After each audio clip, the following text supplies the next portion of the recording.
appeal in the matter of InterDigital Technology Corporation and others, and Lenovo Group Limited and others. Yes, Mr. Spanky. Lord, can I start with an overview? Well, before you get into that, can we discuss confidentiality? So I would assume that the parties will be, and the third parties whose confidential information is involved, will be wanting a 3122 order. My Lord, yes, if we can. Right, well, we'll make a pro tem order, but please can you cooperate to draw one up so that everybody knows where they stand?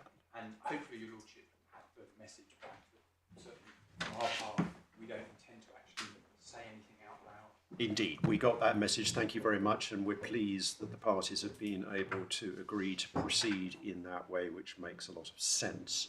However, I recall from my own experience at the bar that even when you're trying very hard to observe confidentiality, occasionally it is possible in the heat of the moment to blurt something out when you don't intend to do so.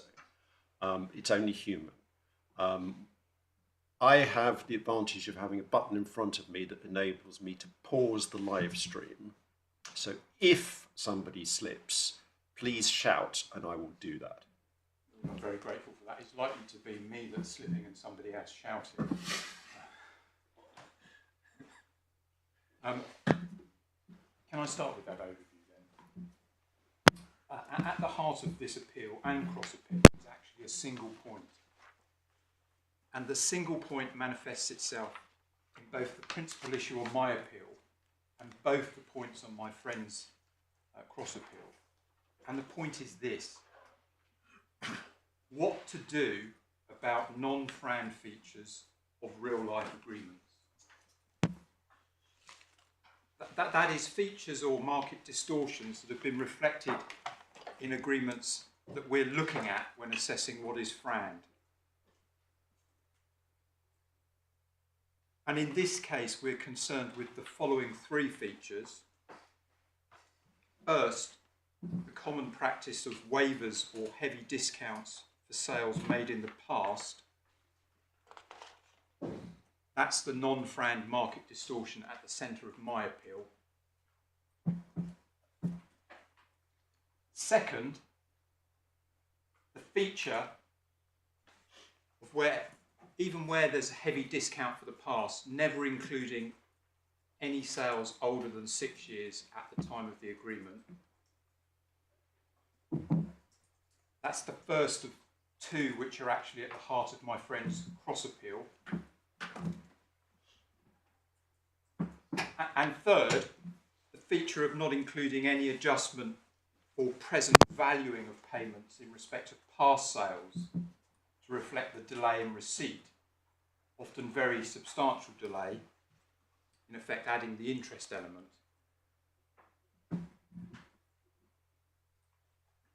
As my lords may already have picked up, in real life negotiations, negotiators generally do this present valuing adjustment when payments are accelerated, made in respect of sales of units not yet made, so future sales, and we'll see that when we look at how the unpacking was undertaken.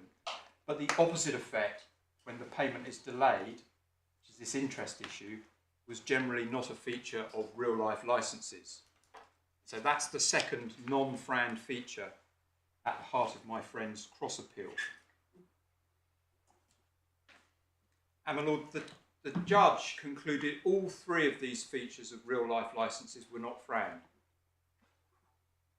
As regards those which make real-life licenses not FRAND because of an absence of something, one can remedy the position by including what is absent in the FRAND license that you're settling. That's simple. And that's all that's required for the second and third point that I've mentioned. But there is an important difference where the market distortion has caused the positive presence of a non-FRAND feature in real-life licenses. Of course, one still has to do the same as regards the license you're settling. Ensure that it's FRAND, and that means excluding the non-FRAND feature. But there's a further step that one must take. One must exclude the effect of it in the agreements that you're using as a comparable. And as regards my appeal, that is the crucial error that the judge fell into, failing to do that. He ensured that heavily discounted past sales was not a feature of the license that he settled.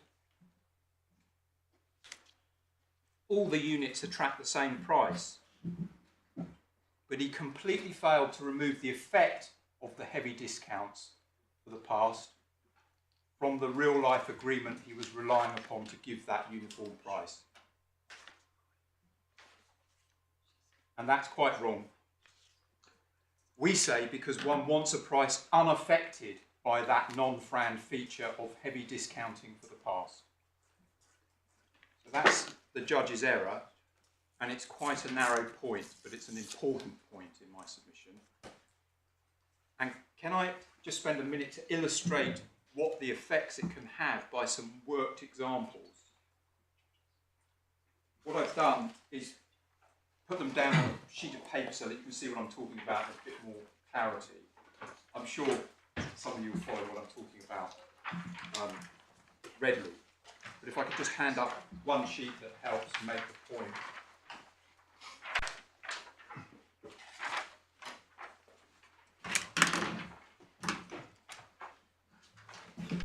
And I want to consider some idealised situations to illustrate what's happened. Thank you. Mr Speck, are we going to get an electronic copy? You are now. Thank you.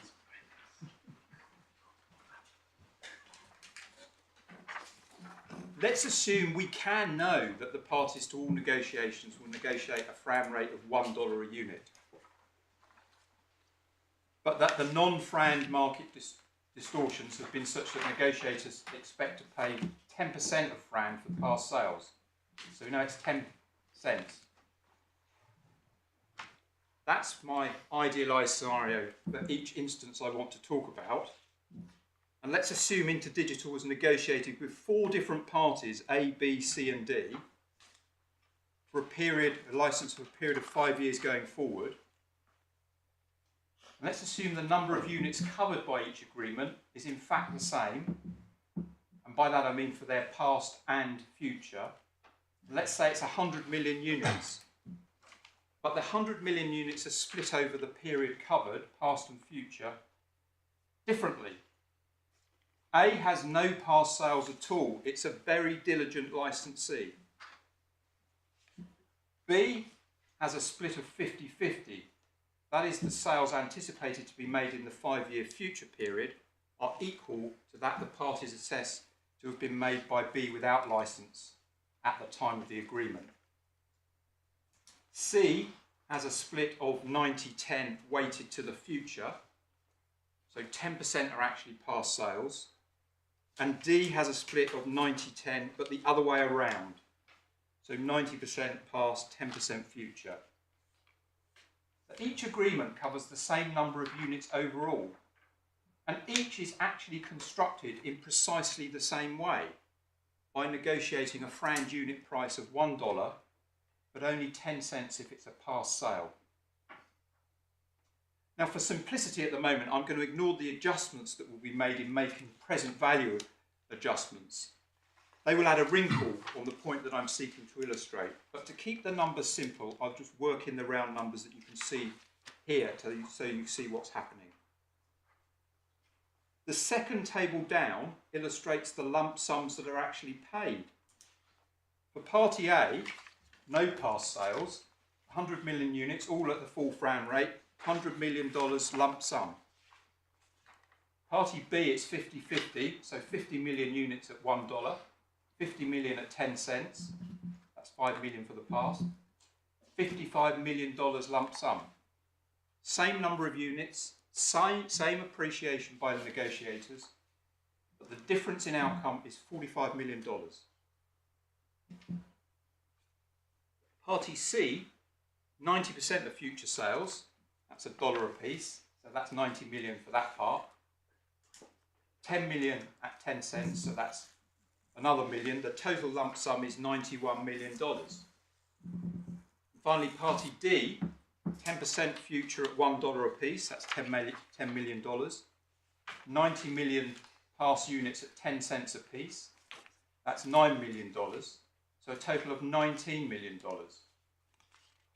So stepping back, we have 4 different agreements, all for the same number of units, and all on our idealised hypothesis negotiated by parties who came to the same view as to the Frand rate for a sale to be made in the term of the agreement, $1, and all of the same view that only 10 cents would be contributed to the lump sum for each pass sale. Party A, the completely willing licensee who's renewing its licence perhaps, so it's no pass sales, pays 100 million. But the party who has some pass sales, 91, and so on. Now Lenovo's argument, and what the judge did, is that if one looks to the agreement with party A, the price per unit, $100 million divided by the units, is $1. If one looks to the agreement with party B, that's the 50-50 agreement, the unit price, $50 million divided by 100 million units, is 55 cents. If you look to party C, it's 91 cents. If you look to party D, it's 19 cents. In fact, as I'll explain, the way Mr Mayer's evidence was structured was to take an average weighted by sales volume across all the agreements he included in his analysis.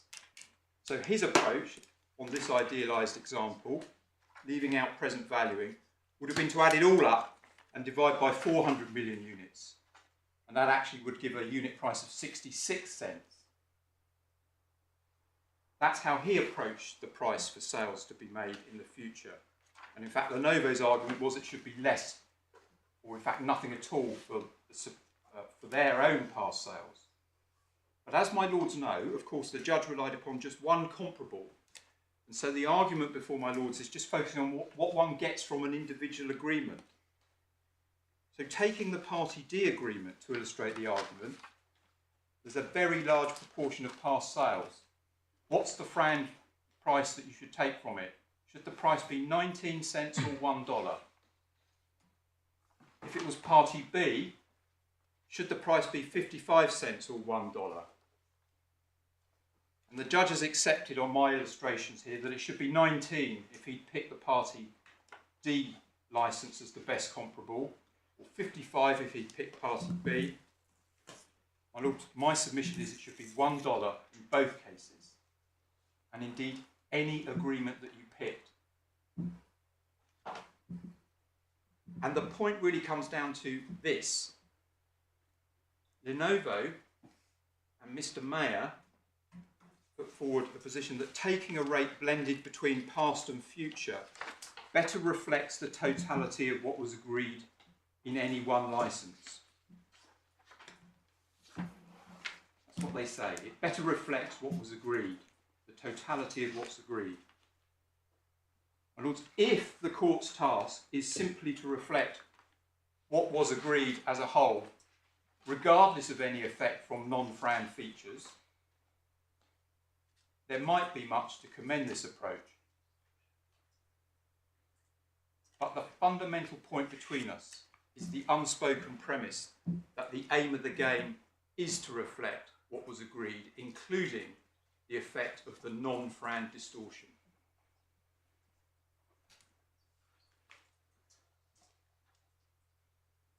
That's the point my lords need to grapple with on my appeal. We say the answer to that point's obvious, that that's not what assessing Frand is about. Once my lords understand that that is what the dispute really boils down to, and moreover, that is why Mr Mayer preferred a blended rate to reflect the whole of what was agreed, whether it was affected by a non-Frand feature or not. In my submission, the answer to this dispute becomes clear. In the examples I've given my lord, Frand is $1 per unit in every single example. and none of those licensees could in good conscience in the future turn up to negotiate a renewal, so a renewal where there'd be no past sales for the renewal, having negotiated $1 a unit before and say, in respect of that renewal, look, in fact, last time we agreed 19 cents per unit. So that's the price this time too, or 55, whichever party it is. If that were legitimate, Party A would be at a massive disadvantage, having taken its licence properly first time round. It uniquely can't say that.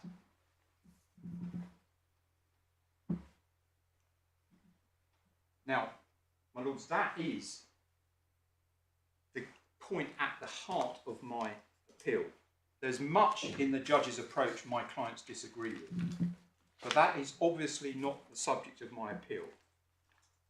A large part of my learned friend's skeleton is devoted to reciting just how much of my client's approach was rejected by the judge.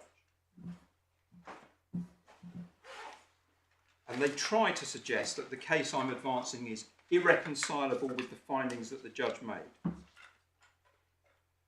But when we look at it in detail, in my submission, you'll see that they're in fact very short on addressing this central point. Is one seeking to reflect what was agreed without regard to eliminating the effect of a non-FRAND feature or not? And on a proper analysis, it is actually Lenovo that is seeking to advance an argument that's irreconcilable with the judge's findings, and indeed what was common ground at trial. And at this introductory stage, let me just give my lords the headline point as to why I say that. At trial, it was common ground that there was in fact a practice of heavy discounting, indeed sometimes complete waiver, past sales, both generally and as regards the InterDigital licenses relied upon by Lenovo. So when the negotiators were negotiating a lump sum, the contribution to that lump sum from past sales was very small, if anything at all. And as I repeat, that was common ground. In fact, as my lords will have picked up, Lenovo liked this feature and was positively relying upon it. Lenovo has a particularly high proportion of past sales because of how long it managed to stay unlicensed. And Lenovo wanted its license to incorporate the same, as the judge explained, at its most extreme, to pay nothing at all, or if not, to pay a very significantly reduced rate. In fact, as my lords may already have clocked, by asking for that, and by advancing the case that one derived the price from the future-looking sale, for the future-looking sales from the price which was incorporated to heavily discounted units, averaged, they were actually seeking to double dip from the punch bowl of past sales price depression. But at this stage, the key point for my lords to grasp is that this is a real-life effect, and it was common ground. Now, the judge has found that this feature is non-FRAND, as my client contended. We shall see it's caused by a distortion in the market, specifically problems set owners face with implementers not complying with their duty to act as willing licensees. And they're being faced with the twin issues of the inability to get a global FRAND determination and the perceived issues with national limitation periods.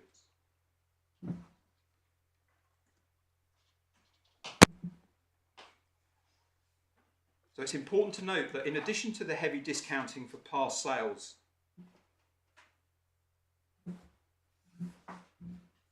there was an issue as to whether it was compatible with FRAND, but not that they existed. But in addition to that, my client was advancing two further types of argument as to how the agreements relied upon by Lenovo were affected by non-FRAND problems, or at least why the price agreed didn't reflect FRAND. And at this stage, I just want to give you a flavour of what they were. First, there were a series of individual points about specific agreements, which we pointed to that we suggested indicated that the price of that agreement was lower than it otherwise would have been. I'll give you an example. For example, specifically as to Samsung, the great pressure to have an agreement with the market leader and also the very long term of that agreement were 2 points we relied upon.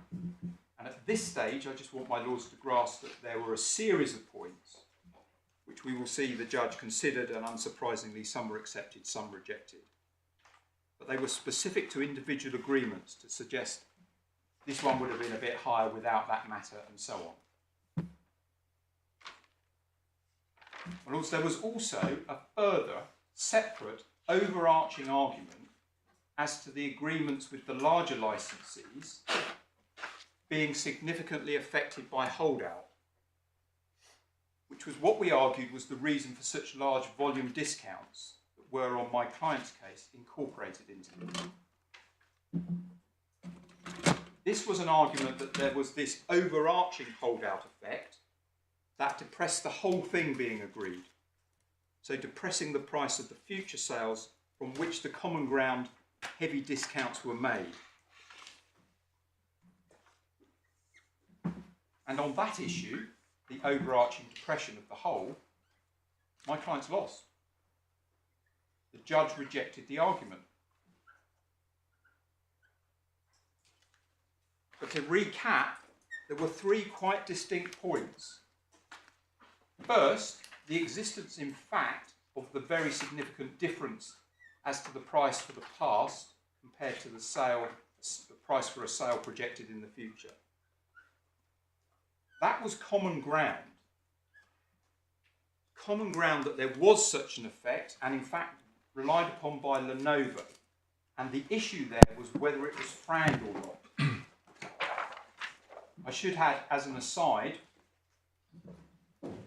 we shall see there was an issue as to precisely how one assesses the magnitude of that.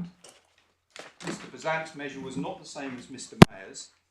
It was common ground that there was a substantial discounting and that you needed to take account of it, as I shall explain.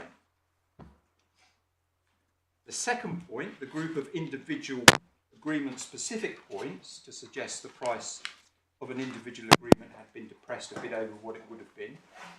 So there was a group of those points. And third, this overarching holdout argument that the overall price with the larger licensees had been significantly depressed in a way that scaled with volume. And that was an effect across the whole agreement. It's really important for my lords to understand these points are separate and cumulative.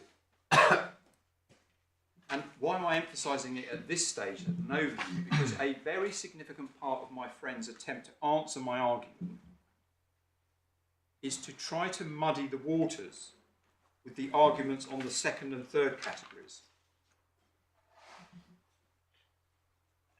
And to suggest, by relying upon the judge's conclusion on the first, that the heavy discounts for past sales are non-frowned, I'm somehow trying to undo or go behind his conclusion as regards the second and third.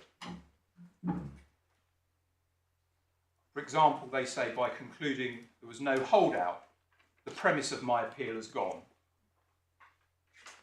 You can see that if you take their skeleton on my appeal and look at paragraph 51, it's just an example, same points basically advanced again and again.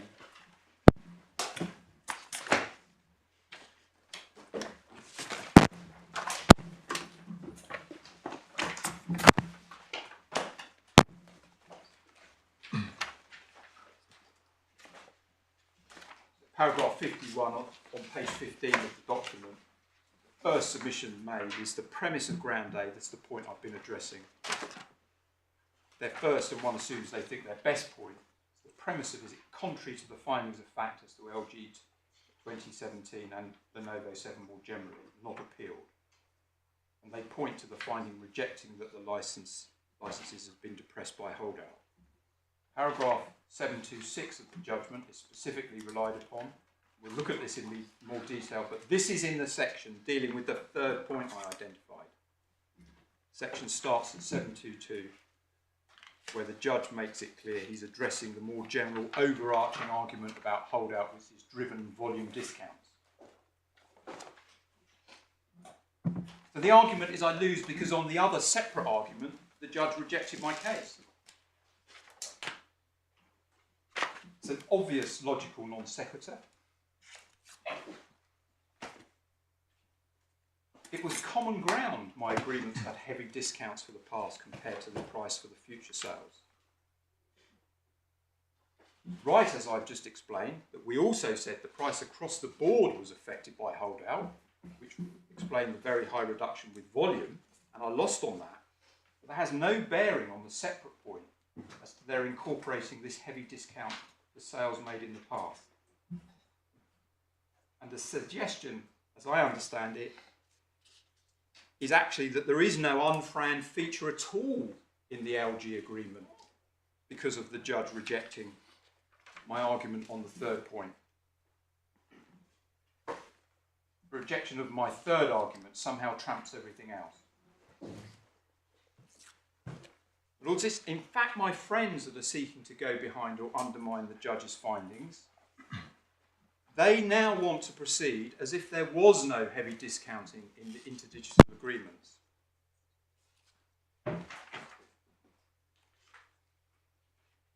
In fact, they make it more complicated because they mix it up with conclusions the judge made on that second group of points, the individual considerations that may have indicated an individual agreement might have been a bit lower or higher than otherwise. But my point's the same. Whether the LG agreement might also have been a bit higher or lower because of a particular circumstance, that's irrelevant to the presence of the heavy discounts for the past. Just as the judge's conclusion that it wasn't subject to the overarching effect of holdout on the third point. Now, my lords, that is their first. One assumes they think they're best, but it's one of the two main points I detect my friends seek to advance to answer my appeal. And the second is a point they tempted the judge into at the form of order hearing and is encapsulated in the diagram they've inserted into their skeleton at page 19.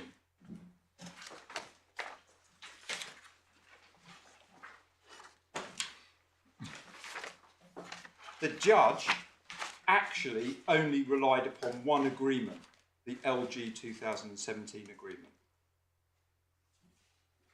But there is an attempt to try to say, actually, he was relying on the full suite and LG's position in it, and to argue that what we're asking for is out of all proportion to the other agreements. And they try to plot what they say you can see, and they put what they say our ask on this appeal is right over on the right hand side saying, look, it's massive. But that diagram needs considerable caution. It is not comparing like for like. For a start, it is a mixture of rates in the sense that some are future only, some are blended past and future, so with the depressing effect we're arguing about. But also, importantly, it is unadjusted. You might Lord see that in the heading. Unadjusted. Pre-adjustments, it says. And I'll come on and explain precisely what this means in due course.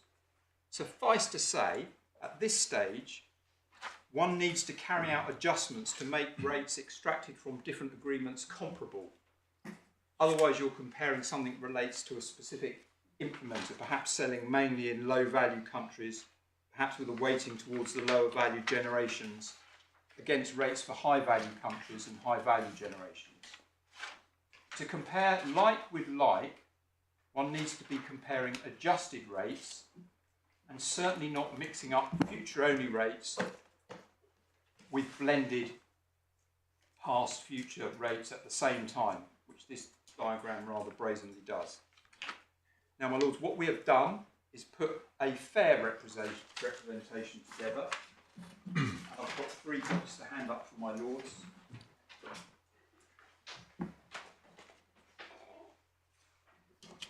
And I'll make sure this comes electronically as well, my lord.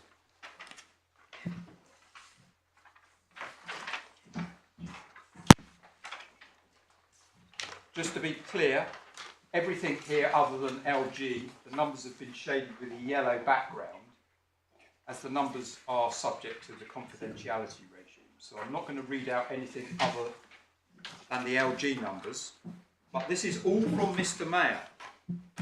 What you have here is a bar graph for each of the Lenovo 6. In each case, it is the future rate, so not that depressed by including past, and in each case, adjusted using Mr Mellor's adjusted ratio for the future periods. And I'll come back to it later.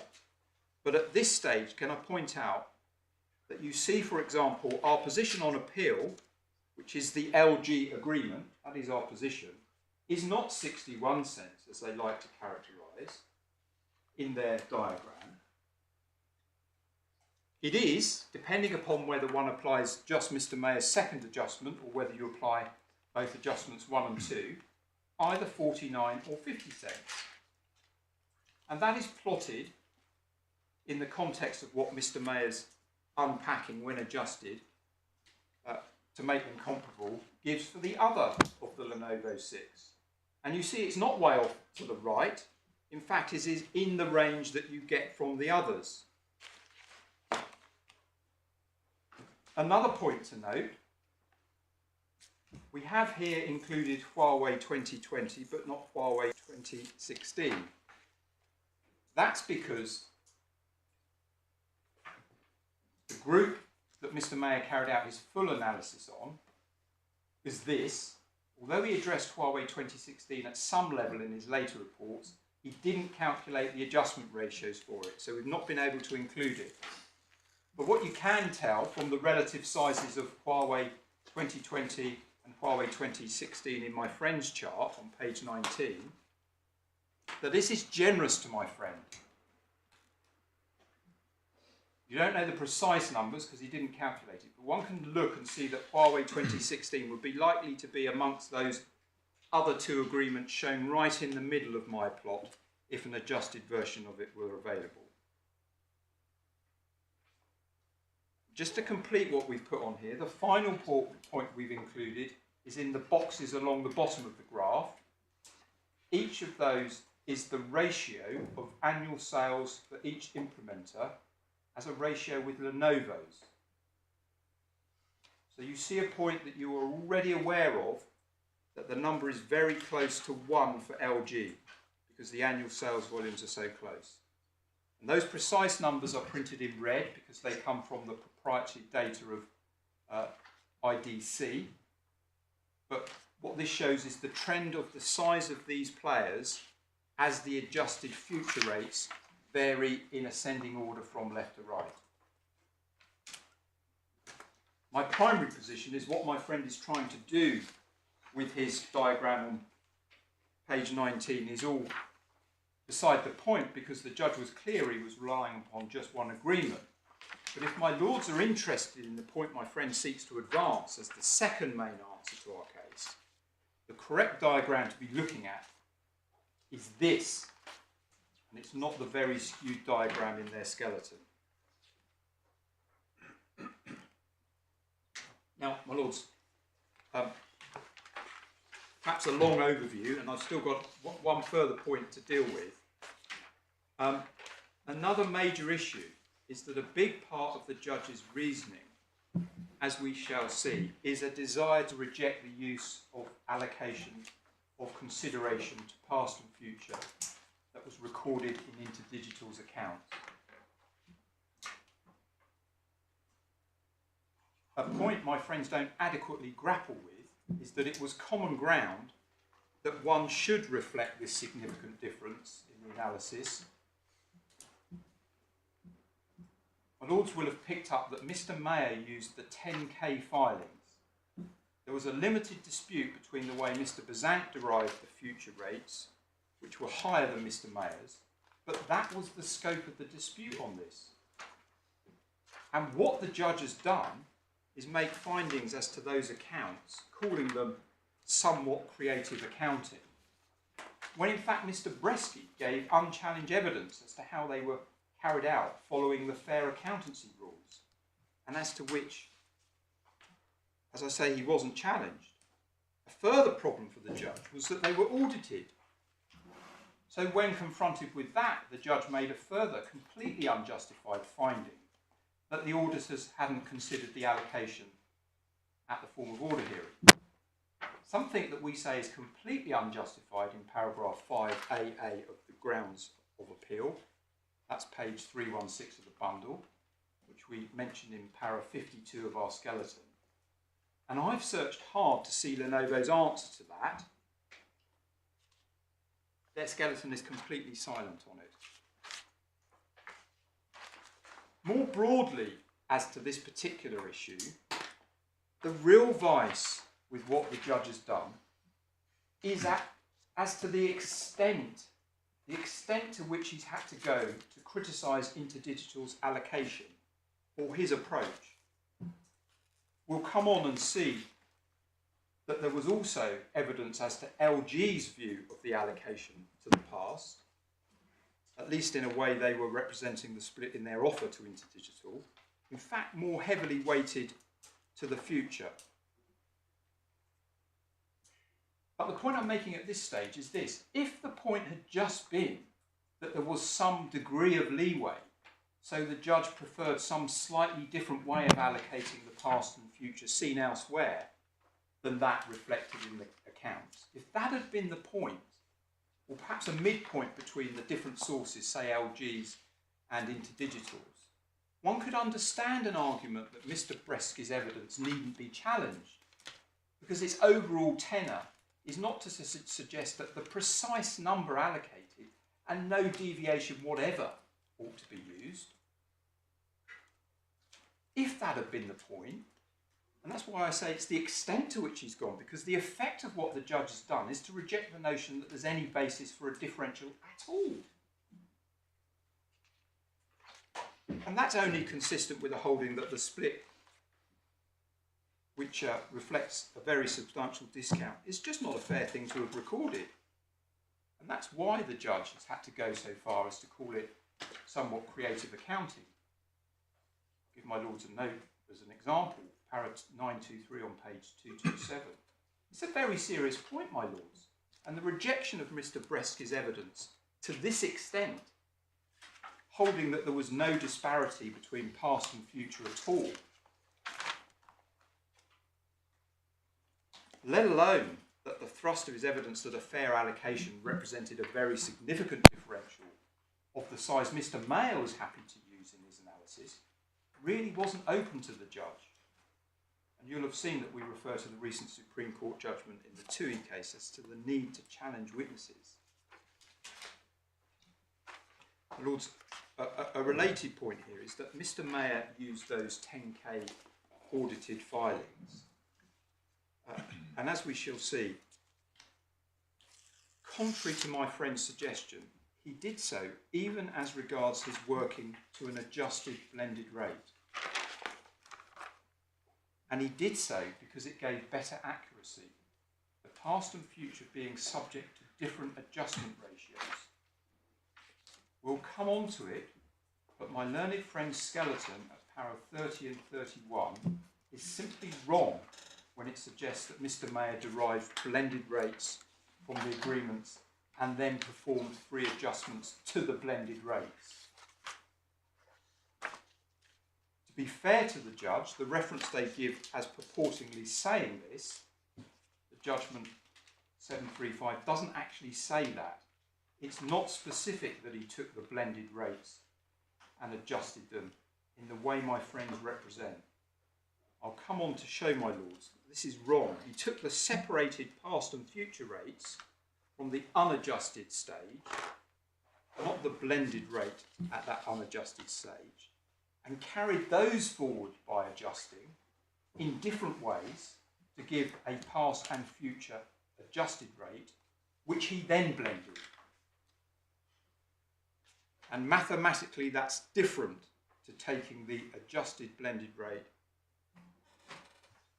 the unadjusted blended rate, and adjusting it to give an adjusted blended rate as they claim. He didn't do that.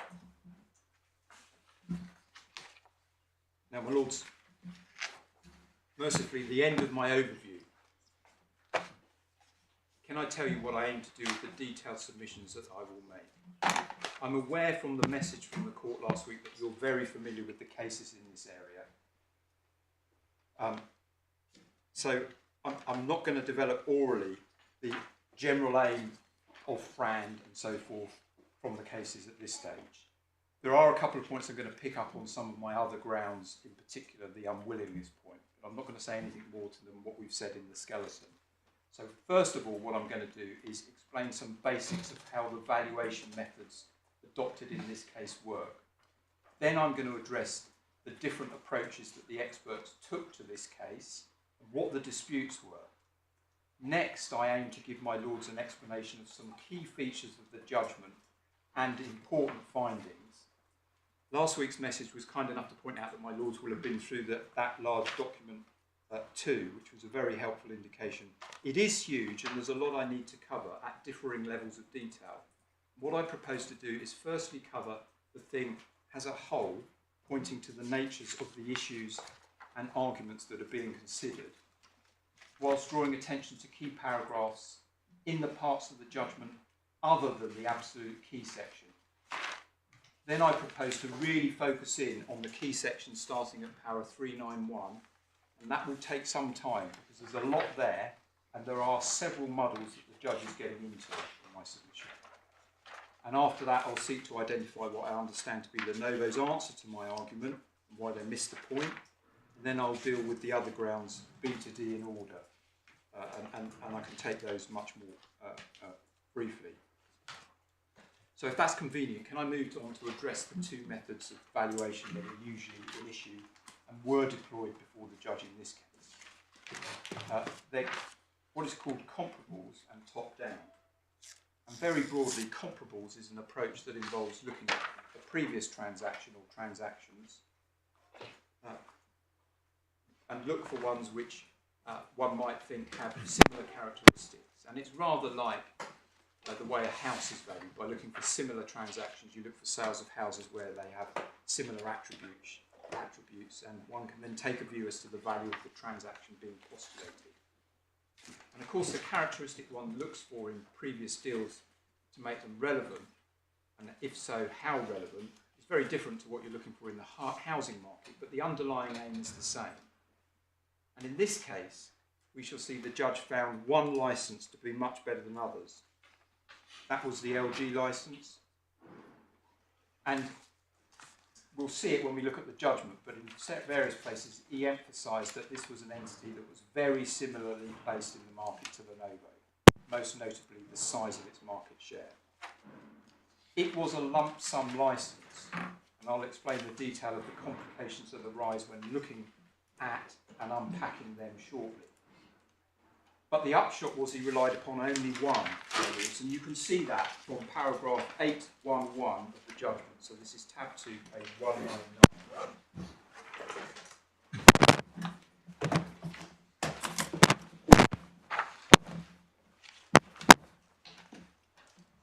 So 811, you can see he considered it separately over 3 different periods, but concluded thus: I'm conscious that I've in the end relied on a single comparable. For the reasons I've explained, I do not regard any of the other Lenovo 7 as assisting. Each one was more different to the Lenovo situation than LG 2017, in some cases significantly so. That is a key finding, my lord. The reference to Lenovo 7 is a reference to the 7 licenses that Lenovo preferred. In parts of the judgment, it's referred to as the Lenovo 6 because that additional Huawei one was added later. And as I foreshadowed earlier, in fact, not all of the analysis was carried out by Mr Mellor on that additional one. But the Lenovo 7 or Lenovo 6 were in contrast to the licenses my client preferred. The judge referred to those as the InterDigital 20, and he rejected those 20, concluding that Lenovo's group were better. And of course, there's no challenge to that in this court. But as I've just shown you, ultimately, when he went through the Lenovo 7, he actually concluded none of them assisted other than just one. So in substance, what he did is reject my group first, and then looked more closely at theirs and concluded none but LG assisted him.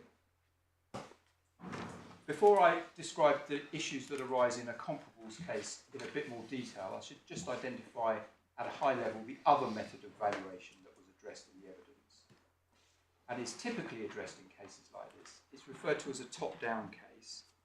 And what one's doing in that kind of case is working out what the overall royalty is that is fair and reasonable for an implementer to pay as a total for the technology in a particular standard, say 4G, and then working out what share of that the particular patent owner may be entitled to.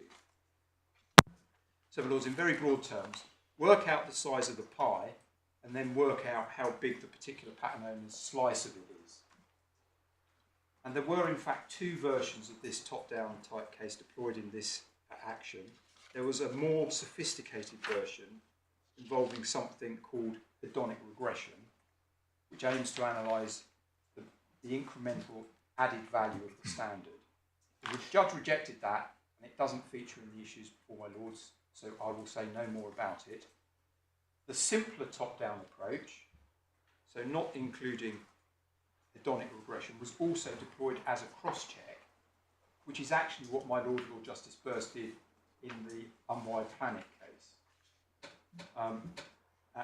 And what we mean by that is that you can use it in a sense to sense check the overall royalty stack that the number you take from the comparables case would suggest. Let me illustrate in very simple terms. If you measure a measure that indicates InterDigital owns, say, 10% of the overall number of truly essential patents for a standard, and your comparables exercise is tending to suggest a royalty of 0.1% for InterDigital, you can cross-check by saying, look, 0.1% for 10% of the overall pie implies 1% for the whole thing. Is that reasonable? Or if some other way of looking at the comparables would lead you to think that the InterDigital royalty would be, say, 0.8%, that would suggest the overall pie is 8% for use of that standard. So one can sense check what you're getting in that way and perhaps see which of two or more approaches seems more sensible. Of course, it requires you to have some kind of measure of the share of the truly essential patents, and it always involves an assumption that every family of truly essential patents is worth the same, something that negotiators tend to do. As for the measure of essential patents, one could of course just count the number of declarations that have been made by patent owners, but there's an issue often referred to as the over-declaration problem. Patent families being declared as essential when in fact they're not. Now that in itself would be fine if everyone did it at the same rate, because all we need is the fraction represented as the share of the overall pie. But some patent owners are more liberal with their declarations, others more conservative. So there's an issue simply using declarations. And that's where the reports undertaken by the likes of PA Consulting, a major technology consultancy business, I think based in Cambridge, who review the entire patent landscape and assess the veracity of declarations of essentiality and produce reports as to what the picture is as to the truly essential patents and who owns what proportion. So that's basically what you're doing with the top-down cross-check. Now, my lords, before I address the comparables methodology in a little bit more detail, can I just draw attention to a point that actually applies across both methodologies? So by that I mean comparables and top-down. And the point I want to highlight is the difference between talking of a royalty or a unit price in ad valorem terms and absolute pounds, shillings and pence per unit, or more usually referred to as a dollar per unit term. And the point is of some significance because it changes what is comparable with what. At least it alters significantly is what is properly considered the same royalty applied to different implementers. Let me illustrate it. Consider one implementer sells handsets with an average selling price of $400 and another with an average selling price of $200. So one's double the other. If the first is paying a royalty of, say, 1%, that's $4 per handset. If I want to offer the other implementer the same price, what should I offer? 1% or $4? $4 is obviously 2% of that implementer's average selling price, but it's the same absolute amount. So it really matters which dimension we think is the correct one to assess comparability in. Do we take ad valorem and apply it to the other implementer, or do we take $1 per unit? Now, there are arguments either way, and I just want to illustrate what they are. The proponents of the $1 per unit, usually the makers of higher value handsets, as I'll explain in a minute, and they say the functionality that comes with the ability to use, say, 4G mobile technology is a tiny part of a complex device. And by putting a component or component parts into the handset that enable to do it, it should be no different to putting in a resistor or a capacitor. So it should be a fixed price. The other side of the debate argue that the functionality, specifically rapid access to high data rates on the internet, is the raison d'etre of the whole thing, and all the other bells and whistles on higher value handsets, for example like high definition screens, allow more value to be extracted from the underlying functionality of the standardized technology. In that example, streaming and watching movies in high definition on the go, for example. So those are the two rival arguments, and there are in fact a further sophistication that one often sees in these cases referred to as caps and floors, which interact with this issue. A cap is applied in the context of an ad valorem scheme, whereby the implementer pays a percentage of the average selling price to reflect varying degrees of value of the technology with increasing specification and therefore increasing value of the phones, but only so far, up to the cap, after which there's no increase. So one might have ad valorem up to $400 selling price but no higher. So a special handset encrusted with jewels is charged as if it's $400 and that's that. And the floor is the same kind of thing at the bottom end. It's a minimum that has to be paid for connectivity to this technology, even if they're a very low value phone. Say $50 is the lowest that you go. And what schemes like this seek to do is balance the two sides of the argument I tried to set out simply just now, where you have a region where varying value means the royalty rate per unit varies with value to reflect increasing value extracted from the standard, but only so far. You should not be getting a cut of value added however high it goes. Now, I said a minute ago that I'd explain why implementers at the high end tend to favour $1 per unit. It's because they pay a smaller fraction of the overall money paid for the standard. If everyone pays a share that's proportional to the value of their handset, that's ad valorem, the higher value handset implementers pay a higher share. If it's fixed fee, everyone pays the same regardless. So depending upon your viewpoint, that's the lower end manufacturers subsidising the higher end ones. Of course, if you're on the other side of the argument, you think ad valorem is the high end implementers subsidising the low end implementers. Now, my lord, we know the judge decided to work in DPU or $1 per unit, and there's no challenge to that.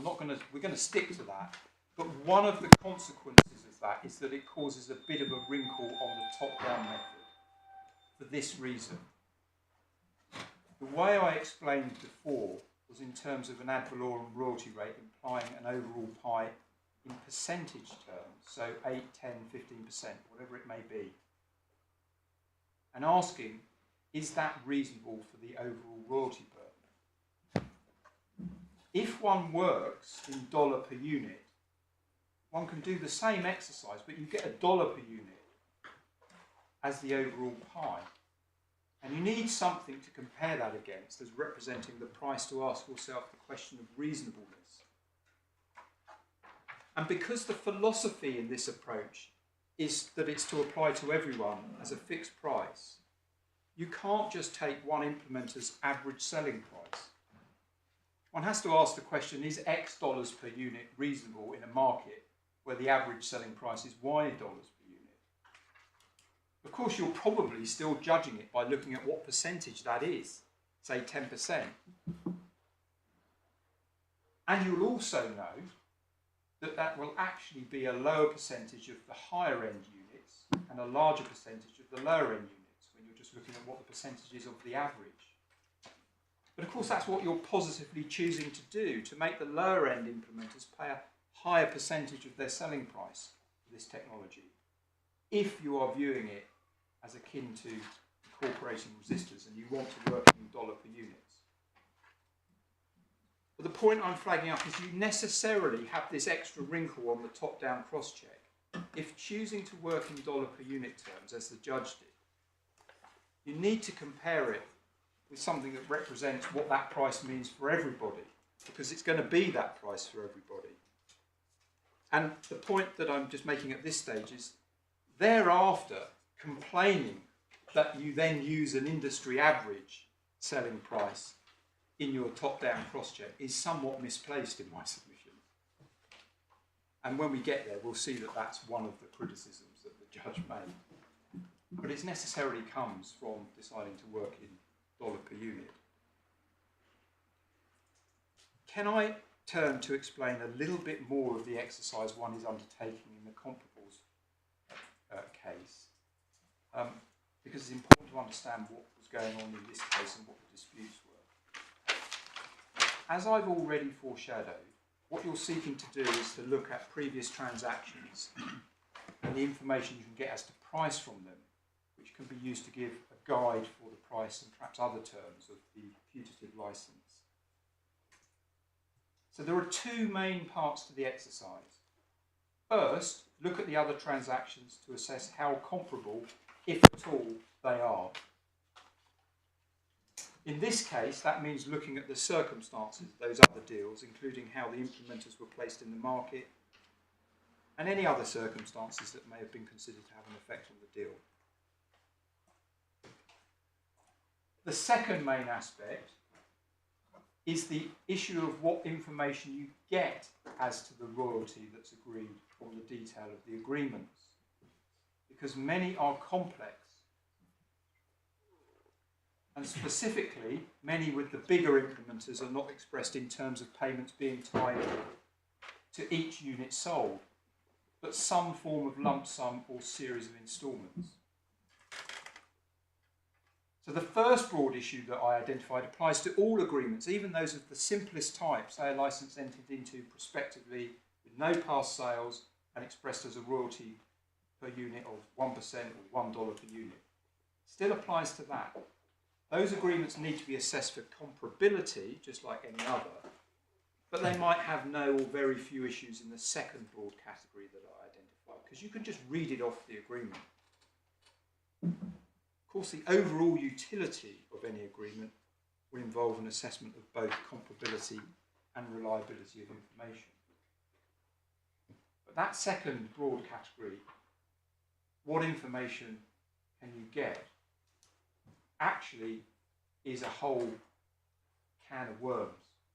And here I want to spend a little time to explain the nature of the exercise, if I may. And I'm obviously going to do it as regards a lump sum deal. So a deal covering a particular period of time where the amount to be paid is not expressed as a sum of money per unit sold. The simplest would be for a lump sum of a given amount to be paid on the day the agreement was signed. Let's say it extended for 5 years into the future. But there may be complications even with price being paid. Perhaps multiple payments are made in instalments. Sometimes there's non-monetary considerations. A typical example is the transfer of patents, which then requires some way of attributing a market value to those assets. Perhaps the first thing to note, though, is that what one is doing is assuming that whilst the negotiating parties have a preference for lump sum as the payment, or perhaps a series of instalments, they're actually working to a deal with the number of units to be covered in mind and negotiating an overall consideration to reflect that. At the most simple level, one is assuming that the parties have in mind a level of projected sales, and they negotiate an overall price that reflects a royalty per unit packed up into a lump sum. In other words, that is why it is always common ground in these cases that one does not look to see what sales were in due course actually made. A company may fare better or worse than would have been projected at the time of the agreement. One looks in one way or another for what one thinks is the best measure of what the parties had in mind as to the likely sales at the time they were negotiating the deal. And of course, in that detail, there is often disputes. Should we take the objective analyst data, and if so, which? Should we have regard to what the parties actually said? Perhaps if they appear to agree, but not if it was just what one party recorded and so on. It's only a very rare case where they actually would have separately agreed the projected units with any accuracy. But one is ultimately concerned with seeking to use the best information one can to extract the royalty per unit from the details of the lump sum. One of the things that one assumes is that the negotiators take account of the accelerated receipt where we've got a lump sum arrangement. So this is net present value. So if one considers that the agreement would have been perceived as covering 100 million units, say at $1 per unit, one wouldn't expect to see a lump sum of $100 million because money is being paid up front. There's a technique that's referred to as present valuing or net present valuing. You're accelerating the payment for those sales that are going to be made over the period of time. The fine detail will depend upon how those 100 million units would have been projected to have been made over the course of the agreement, but one expects the lump sum to have been discounted, let's say, to 90 million at the time of the agreement. And one of the things one has to do in unpacking an agreement is to get back to a unit value, is to do the opposite of what one assumes the negotiators did, or something that will have the opposite effect. In fact, as we shall see, the way in which one actually does this in unpacking is to adjust the number of units downwards to mirror the effect one assumes has already been done to the money by the negotiators at the time. So we'll see present valuing of the units, or what's called the royalty base, to reverse this effect. In the basic example I've just given to my lords, when unpacking the units, that you would, when unpacking, the units would be present valued to 90 million. So we then have 90 million units with $90 million that I postulated as the consideration written into the agreement. So we're back to $1 a unit. Unfortunately, the picture is not anywhere as simple as I've just explained though. First, one may have instalments rather than the entire consideration being paid on the day the agreement was signed.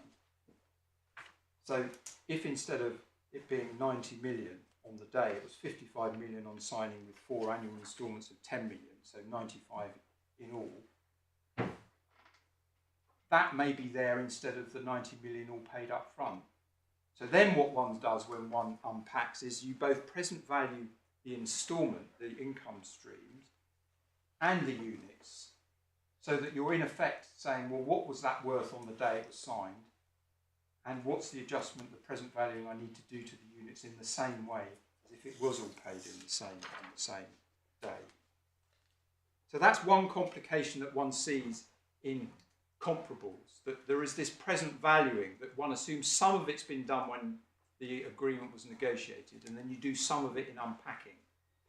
And because of the fact that you may have not a single lump sum, you sometimes see present valuing being undertaken on the consideration to put it all as if it was paid on day one, and then you see present valuing of the royalty base. The next complication that may arise is that the license being looked at may include not just the ETSI standard patents, but patents for other standards incorporated into handsets. Say Wi-Fi, or something called HVEC, which is a video coding technology. Now, one might have thought this would cause no issue at all, where all the handsets use the technology too, but it does. because implementers have, historically at least, not wanted to take licenses unless they're forced to. And where the litigation relates to ETSI mobile standards, they've generally proceeded on the basis that they're not going to take a license to anything else. And so what you then have to do is proceed on the basis that real-life negotiators had that distinction in mind and were attributing some value to the non-ETSI aspect of it. So you need a way of excluding that from what you're looking at. But also the picture is even more complicated because one's also working on the basis that certain aspects of the implementer's business and the sales to be covered are being taken into account because they also would affect the price. And can I just ask my lords to note the following things that are key on the approach the judge preferred and the findings he made. First, that the price will have been affected by the respective weight that the different generations make to the overall sales of an individual implementer. So by that, how many 4G handsets compared to how many 3G and 2G. Second, that the price will have been affected by the extent to which the implementer is selling in undeveloped or emerging markets. Third, that the price will be different for sales already made, so in the past, and therefore the overall consideration will be affected by the degree to which a particular implementer has made past sales, as in the worked examples I gave to my lords at the outset. This third item is obviously the heart of this appeal, so I'll come on to consider it in more detail later. At this point, can I just consider the first and second items and explain how they work? I start with the first, that's the variation in the mix of different generations between different implementers. To take a simple example, the idea is that it will have been relevant that the projected sales that were expected to be, say, all 4G multimode phones, if that be the case, or that they were largely 3G phones with a tiny fraction being 4G, whatever the mix is. And the reason this is relevant is because one might want to do what you might want to do with the information that you extract. You might want to compare the information obtained from other licenses where this aspect may have been very different. And ultimately, what you definitely want to do is to use this information as a guide to the price to be paid in a license you are settling, where this different mix of sales as regards standards may exist. So if one's settling a license with a very different mix of generations to the best comparable you have identified, you need to know how to take account of and adjust for the factor that we're talking about. And please note, my lords, this is not to do with the relative position an implementers may have as to whether their handsets are high-end or low-end within standards. So, for example, the difference where one implementer's 4G handsets high-end and the other implementers' 4G is low-end. It's not this point at all. This is to do with different proportions of standards in the sales mix. And ultimately, what one has to do to take account of this is to put them on a common scale, or else you're comparing lobsters with dominoes. You have to do it one way or another to put them on a common scale. And there are broadly just two ways you can do that. You can seek to have expressed it in a way that's implementer agnostic. And that basically means separating out different rates for each of 4G, 3G and 2G.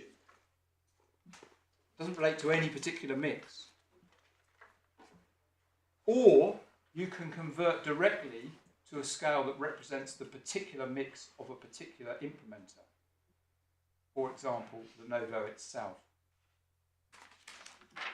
Both ways require you to have some measure of the relative value of a 4G handset to a 3G handset to a 2G handset. Both experts were able to do this. But when you do it, it means that you're comparing like with like, at least as regards the way in which price is affected by the different makeup in the implementer's sales mix as to generations.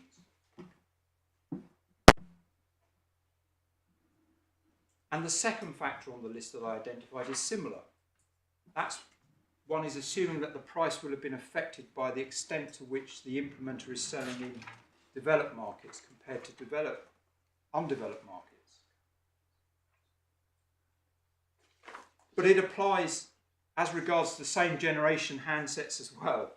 So it's another dimension in which one understands the negotiation will have been affected. And the idea is that the actual money agreed will have been influenced by the geographical mix of the implementer's sales as projected. And let me give you a simple example. Assume two implementers who are just selling 3G handsets. So there's no point on a different mix in generations. And the point is this: one works on the understanding that if one implementer was selling, say, to keep it simple, entirely in developed markets, say the US and Europe, and the other was selling entirely in developing markets, the price will have been significantly affected by that. And the point is, as with the first point on my list, you can't compare until one adjusts so as to put them on the same scale. And in this case, Mr. Mayer put forward an adjustment for this characteristic, this aspect, which was of the kind where he scaled directly to the geographic mix of Lenovo. So he was putting everything on a common scale by putting them on in Lenovo's world, as it were.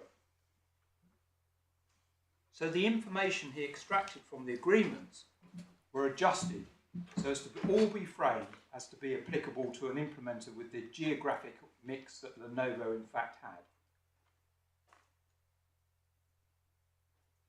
And he did the same for the first. Can I just ask a question about that? I don't think it matters, but you've articulated this as being emerging versus developing. Am I right in understanding the effect of Mr. Mayer's approach is he'd also deal simultaneously with the issue of the geographical spread of Lenovo's patent coverage? Yes and no. But let me explain why I say both.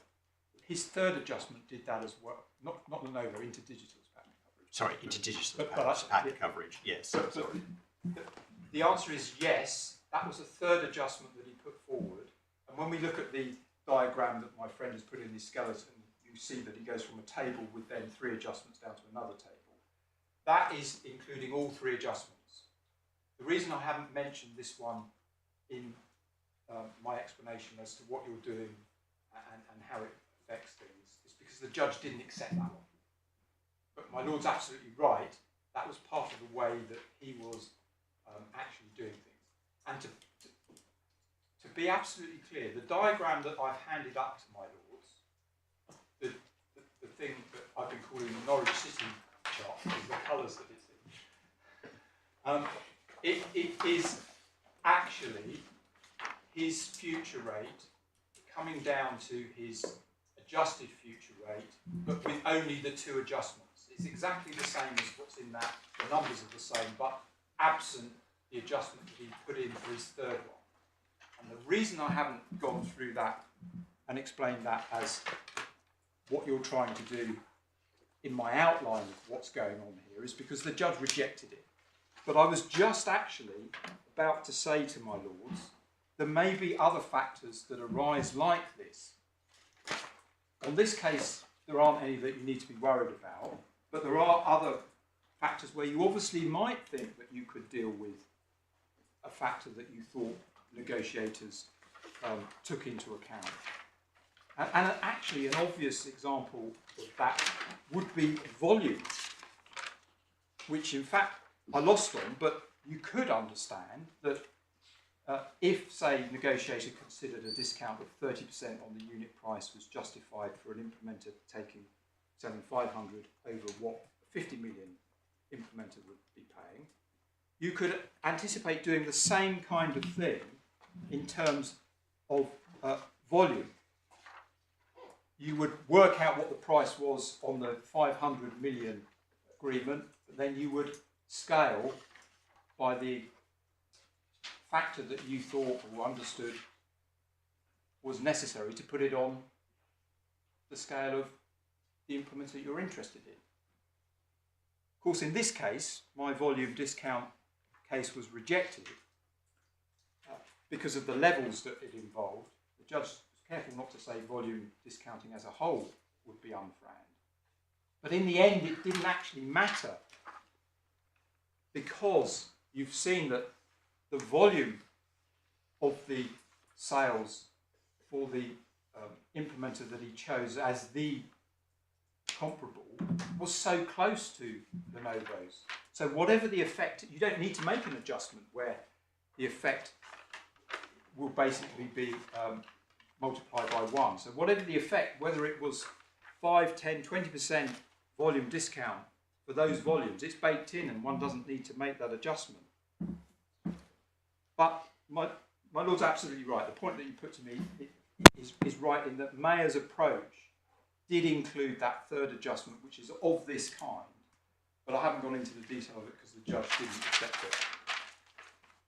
Now, just pausing and standing back, the underlying rationale of the comparables approach is that you're seeking to extract information from a previous agreement or collection of agreements as to price that can be used as a guide for the notional willing licensor or licensee in the case that you're concerned with settling.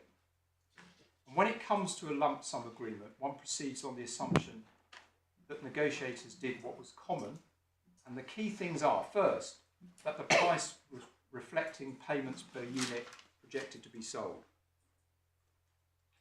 Second, that the lump sum actually agreed would have been subject to the common net present valuing adjustments to account for accelerated receipt. Third, that the price was affected by the particular way in which the implementer's sales would have been made up as to different generations of handset. And fourth, likewise, by the particular way in which it was made up geographically between developing and developed markets. And of course, there's the fifth and very important point, that the unit price for past sales covered would have been heavily discounted compared to the forward-looking sales. That I'll obviously be coming to. But apart from that final issue, which I have to address in more detail, what I've just described is common ground as to what you're trying to do. The experts differed in the detail, but the basic aim and rationale is the same on both sides. Can I move to explain what the rival approaches were and how they differed between the experts when it came to their approach to the comparable agreements? Perhaps the two most significant differences were as follows. Mr. Mayer excluded many agreements at the outset and focused attention on a small group with 6 licensees. As you've seen already, the judge referred to those as the Lenovo 6 or the Lenovo 7, depending upon context. And the difference is that second Huawei agreement. But as I've already said, he only did his full analysis on the original 6. Mr. Bazant's approach was to include all the licenses relied upon by both sides and to seek to extract the best information you could from all of them. And the second major difference in approach is probably informed by that first point. The difference is this. Mr. Mayer's approach was to work out a weighted average across the agreements that had made his cut. Weighted, as I'll seek to explain shortly, basically by the number of units to which the information applied.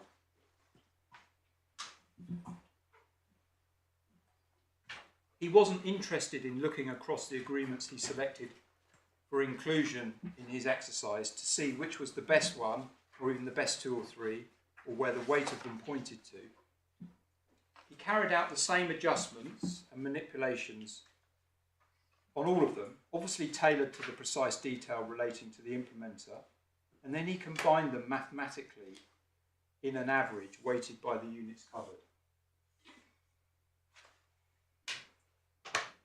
As you know, the judge preferred Mr Mayer's approach to unpacking, but he didn't accept this weighted average aspect of what he was doing. Now, Mr Besant's approach was to seek to present the information he extracted from all the agreements, that is, those relied upon by InterDigital and Lenovo, so the judge could see what each individual agreement might tell you, and he presented them in plots. What he was not doing was giving any greater or lesser weight due to the number of units covered. Each was an individual instance of an agreement negotiated by real-life negotiators, and therefore he just presented them as such. And as I've already foreshadowed, what actually ultimately happened is the judge rejected all the agreements InterDigital put forward, and on a closer consideration, all of the Lenovo 7 but the LG agreement. And so what the upshot was, on the judge's approach, we have a preference for Mr Mayer's unpacking by the rejection of his approach of combining everything mechanically as a weighted average. And so in that regard, looking at the individual instances as Mr Besant did, was the way the judge went, picking LG as the agreement stood out as the best, but using Mr Mayer's unpacking. And to be clear, I don't challenge any of that. I just want my lords to understand broadly what the two approaches were and where the judge's approach fell between the two.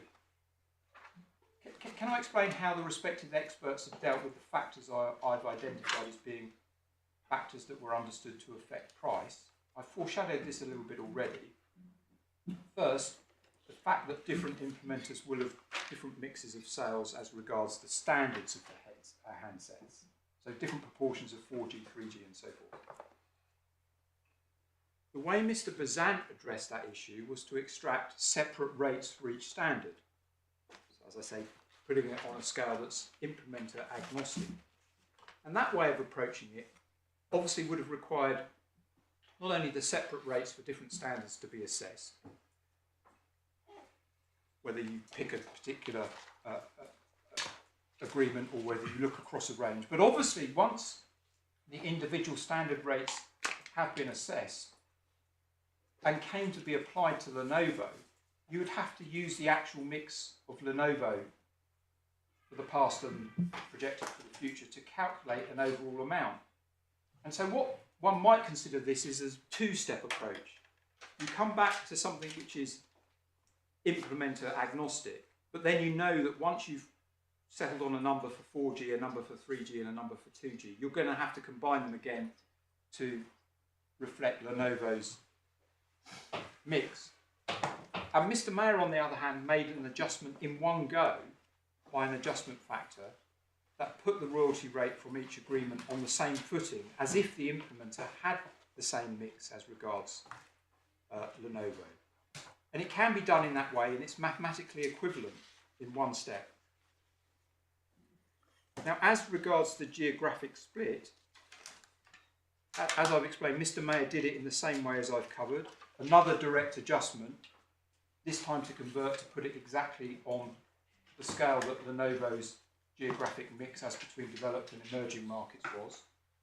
For Mr Besant, it was a regional discount he sought to adjust for, again to take it out, anticipating that it would be added back in when the proportion appropriate for Lenovo was known and packed up.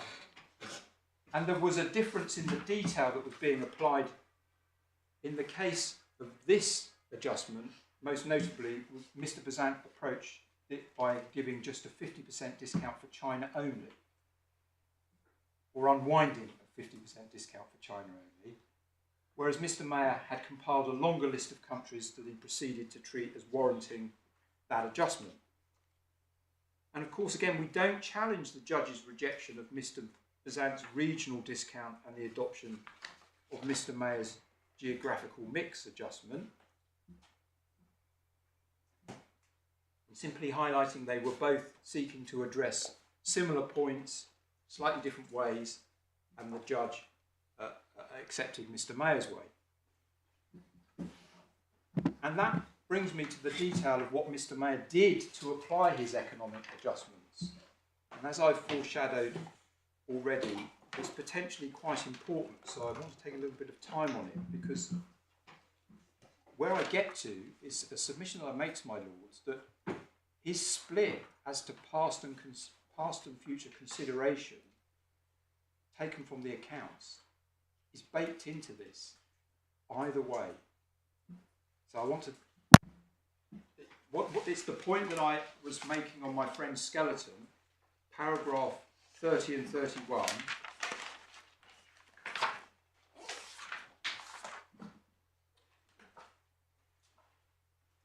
So it's on page 9, and you see paragraphs 30 and 31 with the diagram at the foot of the page showing the two tables. It's the one that I foreshadowed earlier, saying that my Norwich City graph was basically taking future and going down to future, but with only 2 of the 3 adjustments.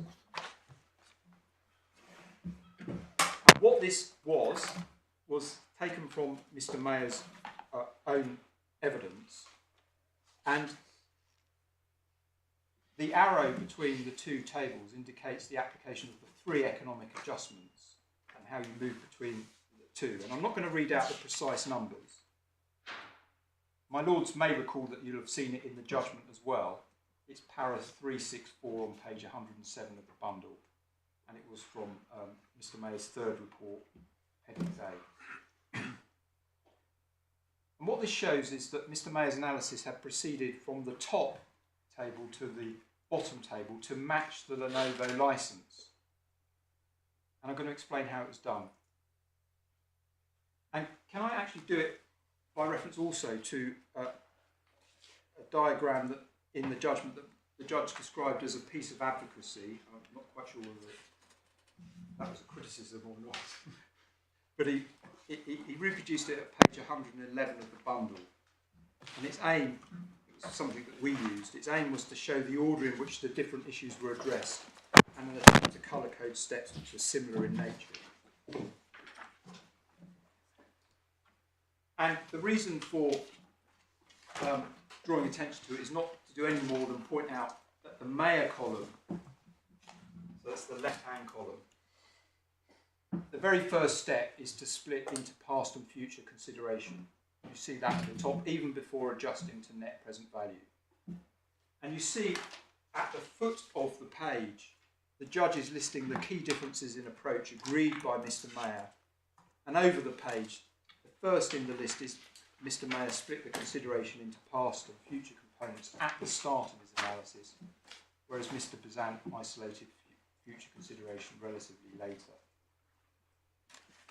The rest of the detail doesn't matter, but the point that I want my lords to grasp is that past and future split was what Mr Mayor did right from the get-go.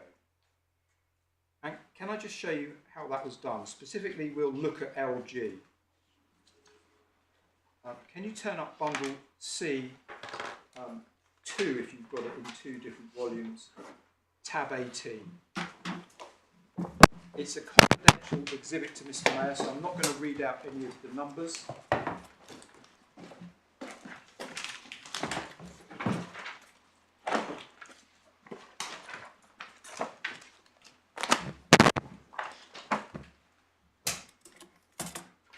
It shows an allocation of consideration to the past and the future, also the present valuing steps that followed. Can you see the left-hand column lists smartphones, cellular tablets, feature phones? And this is calculating rates blended across those types of product. So blended in a different sense, not past-future blended, but across those products. And the entire period is split into the past release and the future period, as you can see from those 2 white blocks across the top of the page. See that? And then there are figures for the various products year by year set out in both the past and future years. And you see under that there's a row that says discount factor, and then a row labelled PV, present value of royalty base. This is applying the discount factor to the units that I mentioned earlier. You see there's no discount applied to the past. Every year has a factor of 1.000, but the future years are discounted by increasing amounts depending upon how far in the future they are. So that's the step I explained earlier, reducing the units for the future to bring them in line with present valuing. Sorry, I'm missing something about that last point because all I can see is a discount factor of 1 for both. Now, if you keep going to the right-hand side, you see discount factors which are less than 1 in the same row for the future period. Ah, I'm looking at the wrong discount factor. All right, yes, I understand. Thank yes. you. Yes, yes, Yeah, I I'm think- there now. Yes. Sorry, I think I'm just about to tell you what the other one's doing. Yeah. My Lord will remember I explained that actually sometimes there are two things going on, and the reason I took the trouble to explain that is because I knew I was going to show you a document where two things were going on. Yep. Understood. This is the units. So the PV of royalty base is working out how the adjusted units are when you've done this discount factor.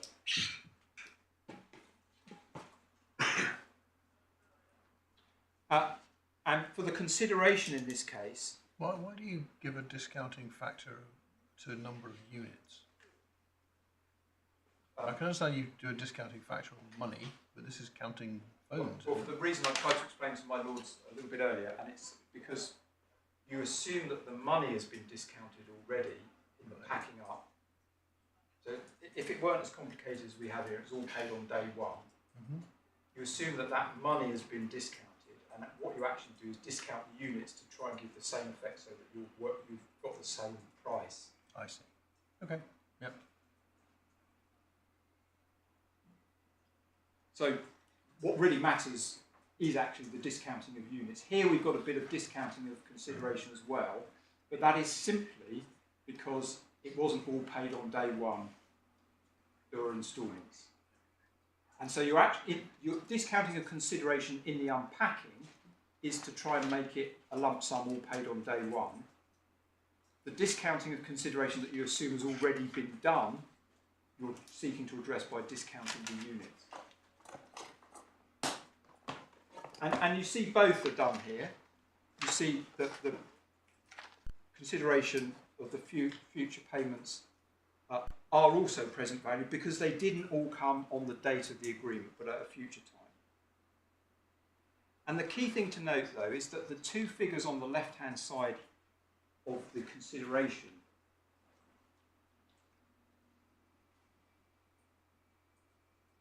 the sum actually allocated to the past. So the first one that's actually in the release period, it's the only one in the consideration that's in the release period. And then the first figure under the November to December column is in the future period. That split between the amount allocated to the past and what's not the past is where Mr Mayor takes the 10k number. See footnote 6 explains that.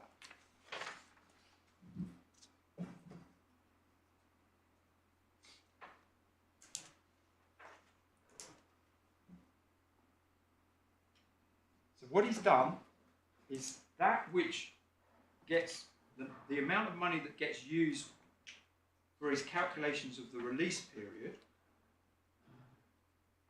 the past, has come from the 10k. And my lords can see the blended rates at the bottom of this table, and here blended means across those products, because we've got a past and then we've got a future, so it doesn't mean blended in that way. But the blended rates across those products are set out right at the bottom. There's a blended rate for the past, there's a blended rate for the future over towards the right hand side, but the furthest right figure is a blended rate across past and future. And if my lords look at the diagram we were on in my friend's skeleton on page 9, those are precisely the three numbers in the LG column, in the top table. No adjustments yet. The past rate, the future rate, blended rate, but the past and the future in particular have been derived relying upon the consideration split taken from the 10K filing.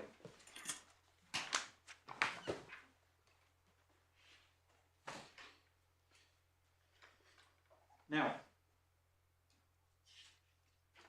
the way in which my friends describe what Mr Mellor did, paragraph 30 on page 9, their skeleton, they say it was Mr Mellor's view that what was the most appropriate rate was the blended rate, which they say analysed. I'm not quite sure that's quite the right word, analysed, but anyway, you get the gist of it. Analysed the two together. They then say he preferred, so that basically they're saying he preferred the bottom row in that table, the blended rate. And in a sense that's quite right, because that's consistent with his view that one should just mechanically average across all the units. So if he was being asked what the right answer at that stage was, no doubt that was his view. But of course he wasn't saying that, he was analysing after adjustments. And what paragraph 31 of their skeleton suggests is that Mr Mellor then performed 3 adjustments to the blended rates from the Lenovo 7. In fact, Lenovo 6. But they say he did that, and then they list the 3 factors that he sought to address. Now the impression that gives, as I outlined in my big picture summary, is that each of those rates on the top table was separately adjusted to give the equivalent in the bottom. And in particular, the blended rate in the top was adjusted to give the blended rate in the bottom. But that's not right. There's another way of doing it, which is in fact the way that was done, which is obviously you can adjust the past and the future, so that that's how you get to the past and future in the bottom table, and then you blend those adjusted rates. And that's what happened. Now let me make that good. We've arranged for the front summary page for 3 other exhibits to be included in the bundle, the same bundle. They're tabs 22, 23 and 24, so it's pages 753, 754 and 755. Just before you do that, Yeah. looking at this page, it's a bit difficult to ask a question without mentioning figures, but page 699 in tab 18. Tab 18. Yes. The blended rate, which is in bold, am I right in thinking that's simply dividing the present value of LG royalty payments, the PV of LG payment in the far right-hand column, by the PV of the royalty base? The one right on the right-hand side. On the right-hand side. Yes. Yes. So everything else just gets you to those figures. To get to the blended rate, all you do is you take the present value of the payment and the present value of the royalty base, and that gives you a blended rate per unit. Is that right? If you're doing blended across past and future, yes. Yes. But the crucial point that I'm trying to make to my lords is that that's not the number he ever takes forward. Because that isn't the right way of doing it. You lose the accuracy that you get from the adjustments that you can make separately for the past and the future, which is what I'm just about to show you. And so, although what my lord is putting to me, I actually don't think that the actual blended rates are confidential. Well, it's Anyway, a bit difficult. It's a bit difficult for me to know what is and isn't confidential. So, What my lord, what we can do is to say the number ending and then give a digit. And my lord is putting the point that the number ending with a 4 has been calculated in the way that your lordship has just explained. it is taking the number immediately above that, which ends in a 7, and dividing it by the number Yes. 2 above that, which ends in a 4. Yes. And actually, the point that my lord is making to me is a point that the judge made. Is why did Mr Mellor do this? Is he perhaps just doing it by way of presenting a comparison? Because you don't need to do the split if that's the number that you're interested in. That's the point that my lord is putting to me, I think. You don't need to do the past future consideration split because you're just adding it all up anyway and dividing by the number of units. Well, you're not quite, but well, I think you are. Okay. Yes. You may be right. Yes, but it. You are. But let me tell you. Let me be absolutely frank about why I'm doing this, and it's a little bit of a painful exercise, but I have to correct what they've put in their skeleton. The reason I'm doing this is because whichever way. Sorry, let me put it this way. That number ending in a 4 was not used by Mr. Bazant going forward in his. Mr. Mayor. Sorry, Mr. Mayor, in his analysis, he used the past and future split, adjusted them, and then blended them all up all over again. And the adjustments that you make to the past and the future are different, and therefore it matters. And I'm going to show you that's how it happened. But that's what I want you to see. Is the point that just in terms of the numbers we're looking at on this page 699 and the bold blended rate numbers, we've got 3 numbers that are bold. Yeah. Let's call them a small one, a medium one, and a large one. Yeah. And we've been focusing on the medium one. Yeah. The respective size of the small and the large depends, you say, on footnote 6 on the InterDigital annual report. Yeah, and it's those two. Although the medium figure doesn't vary, it maybe doesn't. I don't know if it exactly doesn't vary at all because it may depend on the discounting of the volumes. I don't know, but No, it whatever. doesn't.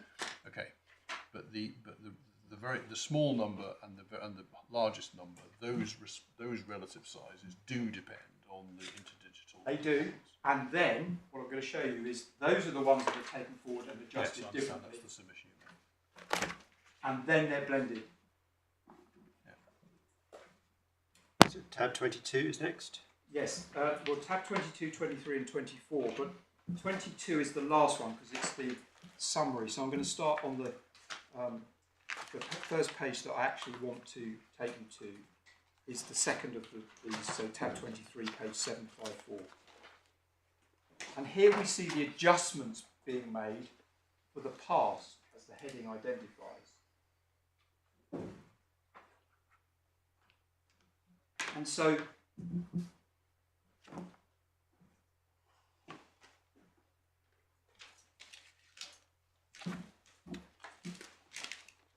(754) the past, and we're on the LG column. There's obviously the rate said to be blended, but in this context means across the different types of products because we're just dealing with the past. And it's the pass rate in the top table in my learned friends skeleton. So that number that we've just been, my Lord's just called the small number. And we see the adjustment ratios that were applicable for the past period to convert it to Lenovo for each of these aspects listed at B, C and D. And of course he's applying all 3 here. And applying all of those, multiplying by those ratios calculated for the pass period gives the pass rate at the foot of the column. So the one that you see in bold.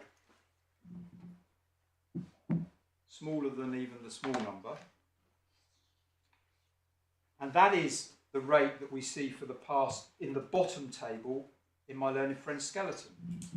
So pass rates have been adjusted. You go from the pass rate in the top table in my learned friends skeleton to the pass rate in the bottom table. That's the pass rate adjusted. And if we go to tab 24 on page 755, we see the adjustments being made for the future.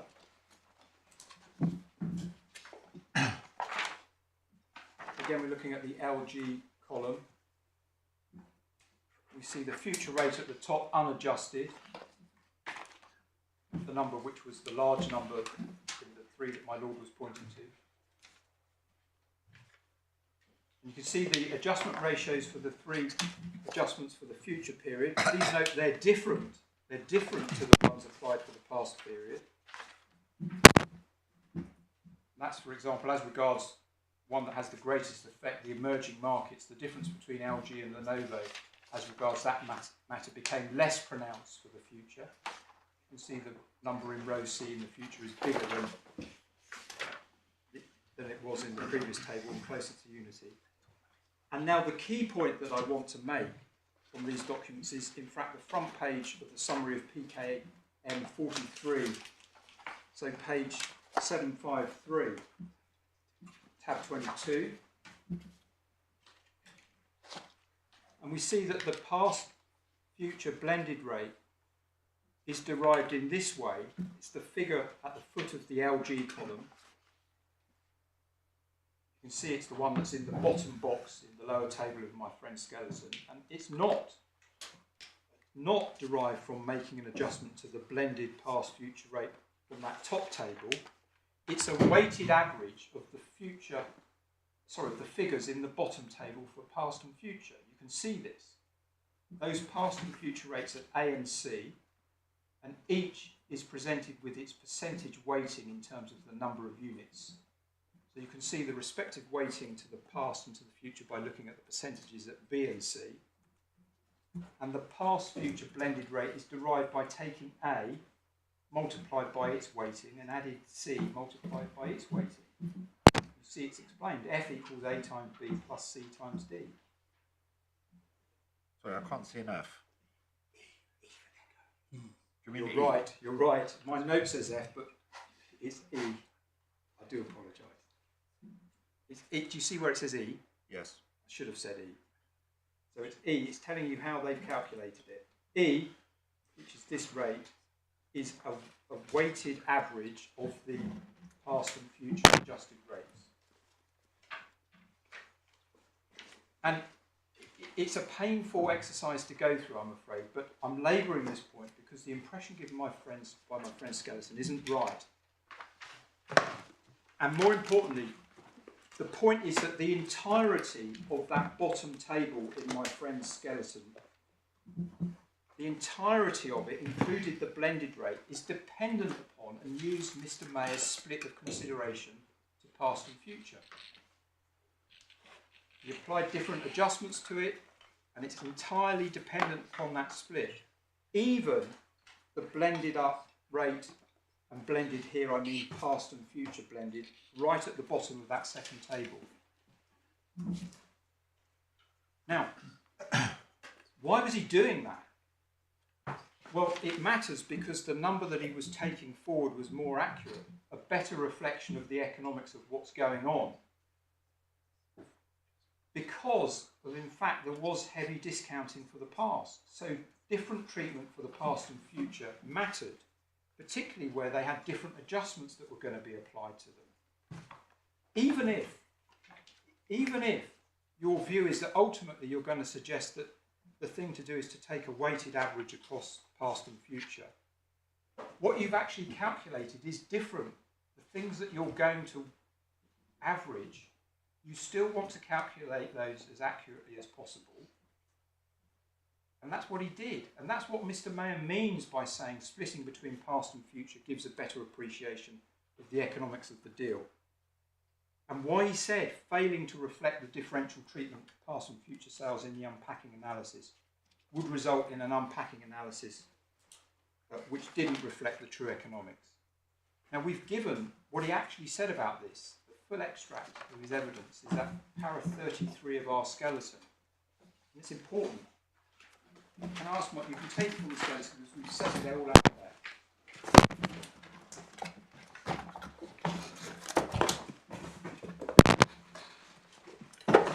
It's his paragraphs 92 and 93.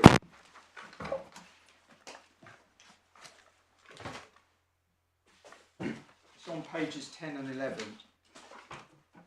And we can see in his paragraph 92 he refers to how at times there is information available on the amount of license consideration associated with the past units. This allows the analyst to determine distinct rates for past and future sales and therefore derive a fuller, more accurate picture of the economics of the agreement. He's expressly saying deriving past and future rates enables the analysis to have a fuller and more accurate picture. And I've just explained how that's so. And he goes on, in this matter such information is available from InterDigital's publicly disclosed financials, which detail this aspect of its major agreements.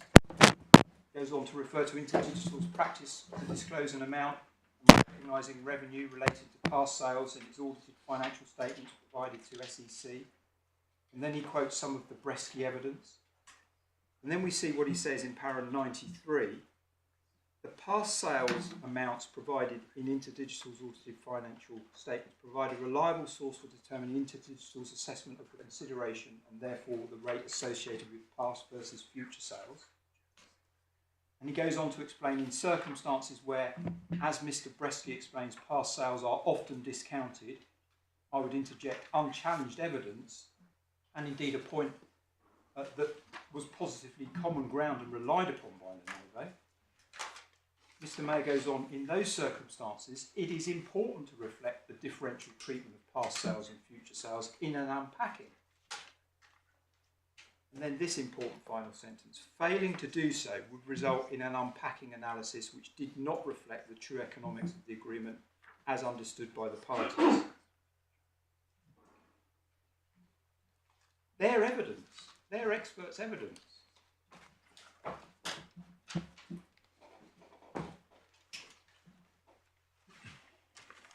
Now, my friends seek to meet this point, and Mr Mayor's very clear evidence about this, giving a more accurate picture in paragraph 68(1) of their skeleton. Can we just have a look at this?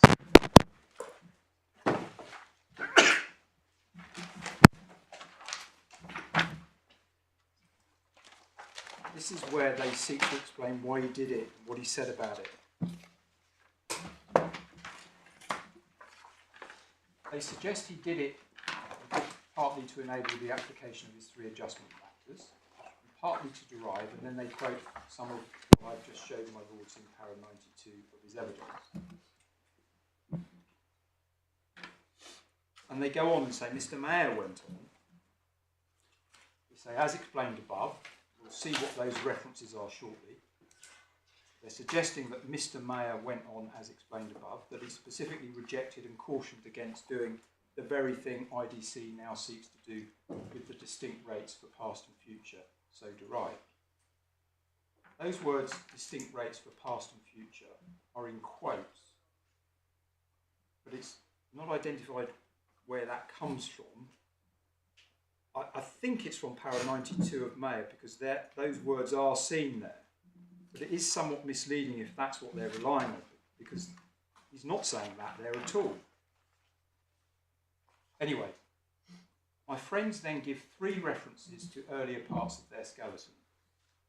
Para 30, which I've already shown you, which should be read with 31, which is also actually referred to higher up in this paragraph.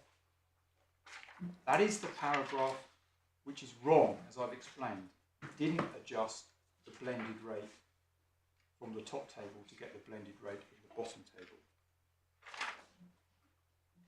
Paragraph 39 is quite long, and it's the second subparagraph of which relates to this point. So paragraph 39.2, starting at the foot of page 11, over to the top of page 12. The trouble with this is that they're all references given to what the judge said rather than anything Mr Mayor explained, including points made by the judge about the InterDigital allocation being inappropriate subjective assessments. You see 5 lines down on page 12, so that's hardly consistent with what we've just seen Mr Mayor said about the importance of their use. But all we really get here is a reference to Mr Mayor himself in the last couple of sentences, which are still in terms of the judge reciting that Mr Mayor did not recommend removing past sales and that blended rates are best. He was certainly saying that as the thing to do right at the end, and of course what matters, my lords, are his reasons. But as to that, we get no further help here. The last passage referred to in this skeleton here is paras 44.2 to 64.2 to 64.5, and that's page 23 of the skeleton. 64.2 is more of the same, references to the judgment and stating no more than he said he preferred the blended rate. 64.3 says what it's not about, discrimination. 64.4 is where we get anything, if we get anything at all. So I'm going to come back to that. But before we look at that, can I just deal with paragraph 64.5? And that is an attempt to say their position is supported by looking at 61 cents against other licenses. We'll come to that. I've already foreshadowed the answer. In particular, my bar graph is fairer reflection of things than my friend's attempt to illustrate the point. Suffice to say, at this point in the argument, this has got nothing to do with, nor does it purport to be anything from Mr Mayor. So that leaves para 64.4. And the point really comes at the end of this subparagraph. Mr Mayor suggesting that removing past sales, so that's using a rate derived without any contribution from past sales, resulted in an artificially high rate which does not accurately reflect what was actually agreed upon. Can I just unpack that? Just pause and unpack that. There's a premise, as I've already foreshadowed, that what was actually agreed upon, obviously meaning across past and future sales, is what we're trying to get at and to use as FRAND.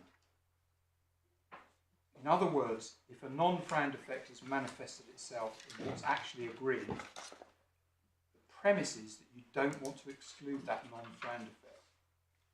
That is Mr Mayor's point and assumption. And it is our point on appeal in a nutshell. It's wrong. We agree with Mr Mayor in this sense. If your premise is you don't want to remove any effect that's unFRAND, perhaps you shouldn't do this. The trouble is, the judge's finding is that these discounts in fact have occurred. In fact, it's common ground, as I keep saying, relied upon by Lenovo, and the judge concluded that the practice of heavy discount is not FRAND. So the disagreement with Lenovo and Mr Mayor's approach is, as I've said, that we say you do want to remove the effect of the heavy discounts. The effect that you can see in the illustrations in my handout. If removing it means you're not accurately reflecting what was agreed upon, which was affected by a non-FRAND feature, that is not a criticism. It is a virtue. I'm also looking puzzled. Don't you want to find out what was actually agreed upon, and then you can then start from there and work out what FRAND should be? You do want to know what was agreed upon. Well, in the sense, my lord, yes, but then you need to remove the effect. And what we're arguing about here is whether you use a number where you haven't removed the effect. Okay. So I think all my lord's really putting to me is that you need to know the totality of what it was, then to identify the effect, which you might want to remove. Let me put it no higher than that. My submission is, once you've identified it, you do want to remove it. But the thrust of what Mr Mayor is saying is that the number you want to take and use has to reflect what was agreed upon, even if it's affected by a non-FRAND feature. And the key point to appreciate here, as I'm focusing on the expert's approaches, Mr Mayor's point really boiled down to this, on the point about removing the effect of past sales from the information one's using, that you shouldn't do it because it then doesn't reflect what was actually agreed upon. We say you should.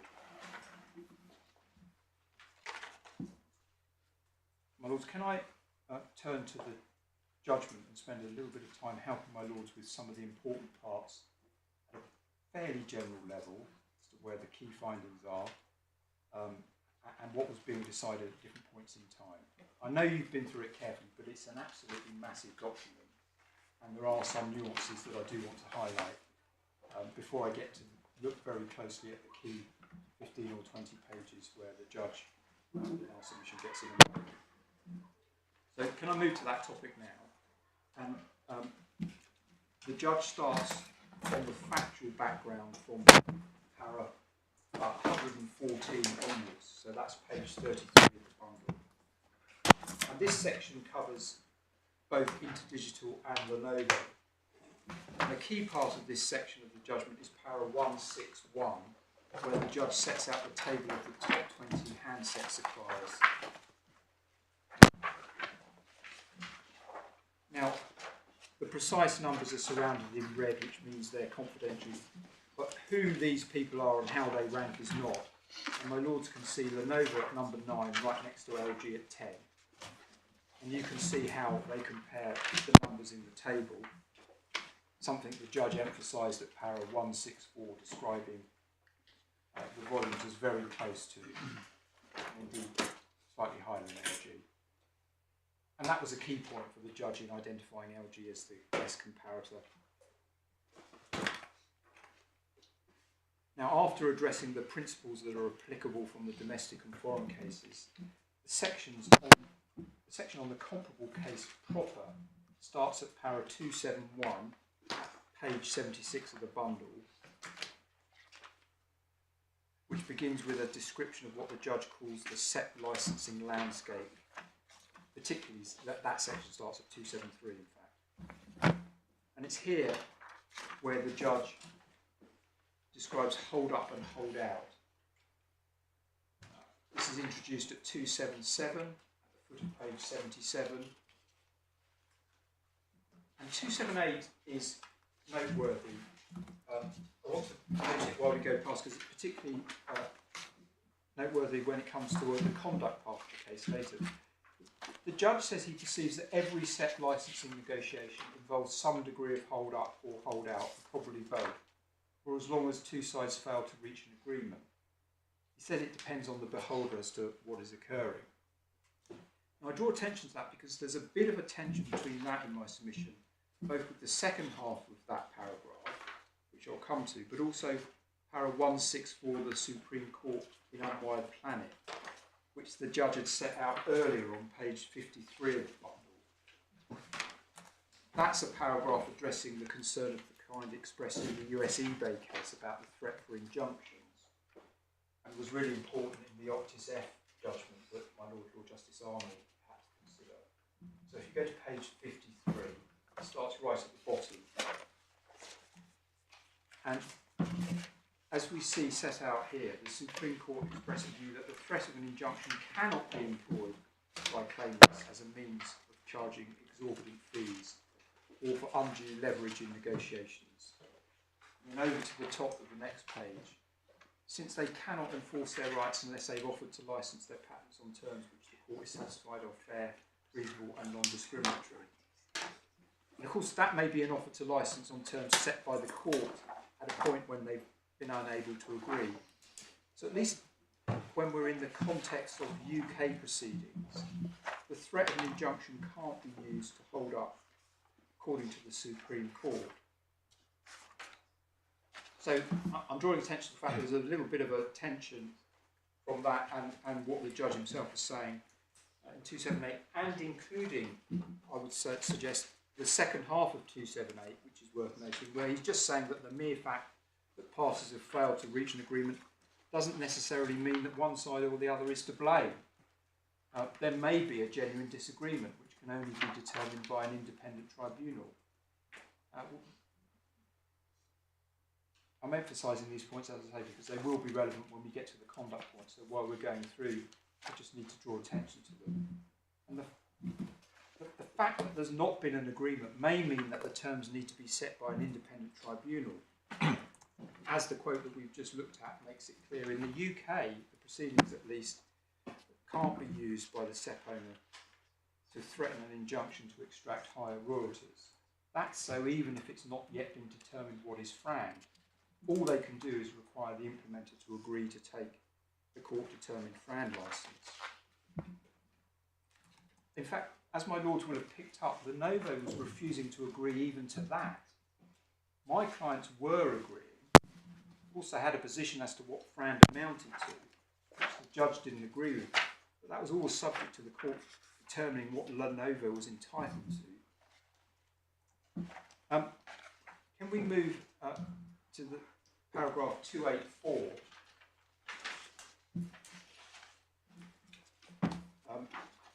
this is a very important finding as to distortions in the market.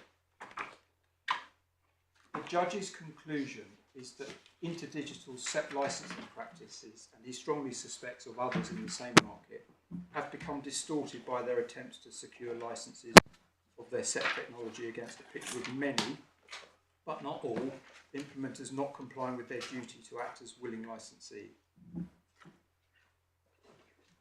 It's a very important paragraph in my submission. What it shows is that non-FRAND activity by many implementers has caused a distortion in the licenses my clients and others have had to offer.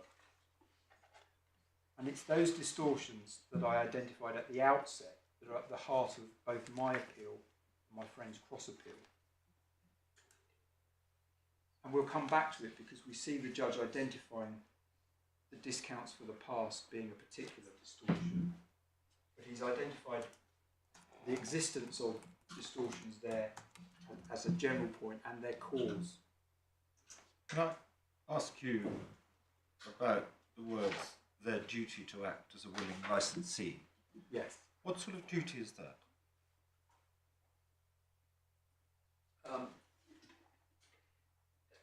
It's not a duty in the sense of a chancery lawyer may consider. It's not a statutory duty. No, It's not a contractual No, duty. it's What sort of duty is it? It's what we talk of in terms of this regime. A FRAND regime requires people to be willing to behave in a particular way from both sides of the fence. And what the judge is basically referring to is the requirement that if you want to come and partake in this regime, you've got to be playing the game properly. And unfortunately, people haven't in the past. And so he's categorising the duty as being something which is expected of people. You'll see the reference to willing licensor and willing licensee as being the objective things that you talk about in terms of what would those people agree, but there are also... It's not just the rate, it's the way you behave. Is that right? Yes, and what it in particular relates to, I suspect, is you heard me mention hold out and hold up a little while ago, which is behaviour which can affect the rate and perhaps other terms as well, but it's a way of behaving which causes, by not wanting to reach an agreement, by deliberately, for instance, if it's hold out, deliberately wanting to avoid an agreement for whatever reason, it distorts what the other side can get you to agree. And in the past, you'll see in this judgment there are a couple of factors about the jurisprudence in this area that are referred to. In the past, there were real problems. There still are real problems, but there were two particularly big problems. One was the inability to get a global determination of the dispute. And my Lord Justice Birss was the first judge in the world to have done that, and that has been upheld in the Supreme Court. And that goes a long way to dealing with what was a really big problem, because implementers just said, if you don't, I'm not going to pay you, or I'm not going to pay you anything like what you're asking for. And if you don't like it, you can sue me country by country or patent by patent. And that was a particular way of behaving in a way that's been labelled hold out. The limitation point is another aspect that the judge identifies in the perception that people couldn't get any money for older sales. And so these are all ways in which somebody can say to a SEP owner, I'm just not interested in agreeing with you on the basis that I want this license, or I want this license to cover those sales. And when the judge says here a duty to act as a willing licensee, it's a shorthand for saying they ought to have been. If they were going to take a FRAND license, then they ought to have behaved differently. So, yeah, is that it? I mean, but it's all introduced by if, because an implementer's never obliged to take a license, are they? Well, they're obliged in the sense that if they come and want to make products in accordance with the standard, and they want to rely upon the undertaking Yes. that the SEP owner has given to the standards setting obligation. If they're going to rely on that as a defence, then they need to comply with whatever FRAND requires them to do. And the number of patents are such that the realistic position is that everyone knows that unless you're talking about somebody that may have just one or two patents where you might have a genuine case that they're all invalid, the realistic position, particularly against a portfolio of the size of my clients, is that everyone knows you need a license. So if they want to come and make products in accordance with 4G, they are obliged. But it's not a contractual obligation, it's not a rule in equity, it's because they're coming into a regime where they then want to rely upon a defence, and they can't rely upon that defence unless they're playing the rules of the game. Yes, I see. That's very helpful, thank you. The different approaches to unpacking are addressed from a section starting at paragraph 295. Firstly, dealing with Mr Bazant. In this section, the judge highlights matters such as Mr Bazant's approach was to analyse all 27 licences. That's a point I've already made to my lords. So that's para 297. And he wasn't offering an opinion on which licences were the best comparables. That's the substance of para 305 on page 88. Lenovo and Mr Mayer's approach is addressed from para 357 onwards. And this includes the summary table at para 364 that we've just been looking at. It's actually at the top of page 107 of the bundle. So it's the same table that we were looking at by reference to my friend's skeleton. Well, there's a very important section of the judgment after that, from 391 right through to page 150, which covers the headline topics of the approach to past sales, which I'm going to come back to and look at in some detail. It's the really crucial section is paras 391 to para 457 on page 127. And so as I'm going to come back and look at that, can I at this stage just move forward to the section that starts on page 151, addressing the dispute between the parties as to what should be considered as possible comparable licences. Now, the judge noted that the sets of agreements identified by each side didn't coincide at all. That's para 572. And the judge first of all considered and rejected reliance on the agreements that my clients advanced, as I have already foreshadowed. I can show you the conclusion. It's para 611 on page 159.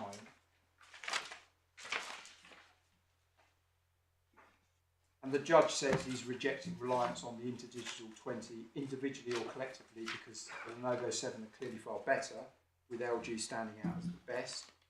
You've already seen where he's going to go in due course on that. But at this stage, he's rejecting the body of licences put forward by my clients.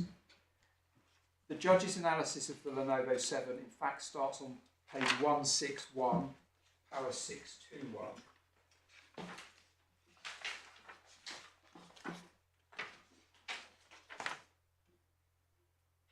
With the meat of the analysis actually starting, firstly with the Samsung agreement, starting on para 625. And before we go any further, it's relevant to note that at this stage, the judge is looking at unpacking before economic adjustments. At this stage, it's before economic adjustments, so it doesn't give numbers that are directly comparable with each other between the licenses. But he doesn't need to do that at this point. What the judge is doing is considering each licence individually, what's known as to the circumstances of each, to work out if they would have likely caused a depression to what otherwise might have been agreed with. So it's that category of points I mentioned in my overview, the group of points specific to individual agreements. So for example, the Samsung agreement assessed from para 625 to 645 addresses a series of points which might indicate the rate agreed was lower than it might otherwise have been.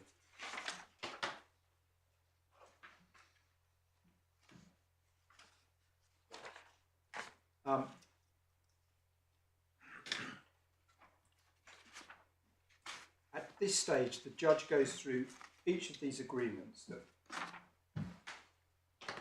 he's also working not only with unadjusted rates, so not taking account of differences in geographic spread and so forth, but he's also working with a mix of rates that are sometimes applicable to the future, or sometimes a mixture of past and future.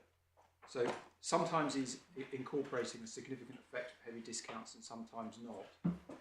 But we're not at a stage where he's doing any kind of comparison at this point, so in a sense it doesn't matter, but I just want my lords to be absolutely clear of what he's doing here.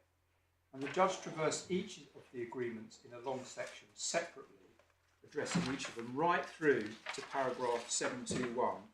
We in fact included two additional ones that are not in the Lenovo 7, an agreement with RIM and an agreement with Innovius, or Innovius, I think you say, that's the way you say it. And it's within this section, where he's dealing with them one by one, where we see him explain the detail of the difference between Mr Besant and Mr Meyer's unpacking of LG. For example, we see the details of the agreement set out at para 666 on page 171. The different way each of the experts split the consideration to past and future is at 667, but they were both doing it. I've obviously focused on what Mr Meyer did in showing you those schedules, but they were both doing it. And we also see Mr Meyer's past and future rates at 670 on page 172,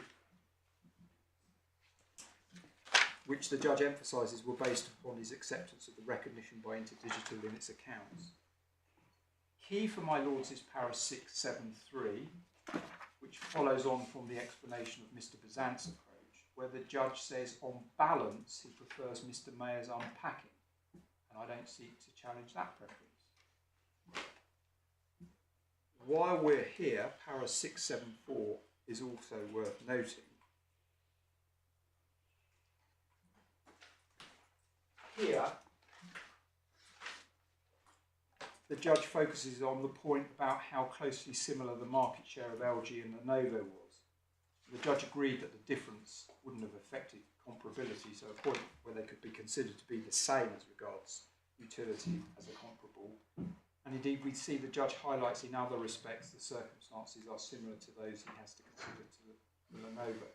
So another clear indicator that the closeness of market share was a key factor in the judge concluding the LG agreement stood out as the best. Can we move forward to the section of the judgment where the judge addresses the separate question of whether, as a general matter, the Lenovo 7 were subject of holdout? So it's that third category of argument that I identified earlier, and that starts at 722.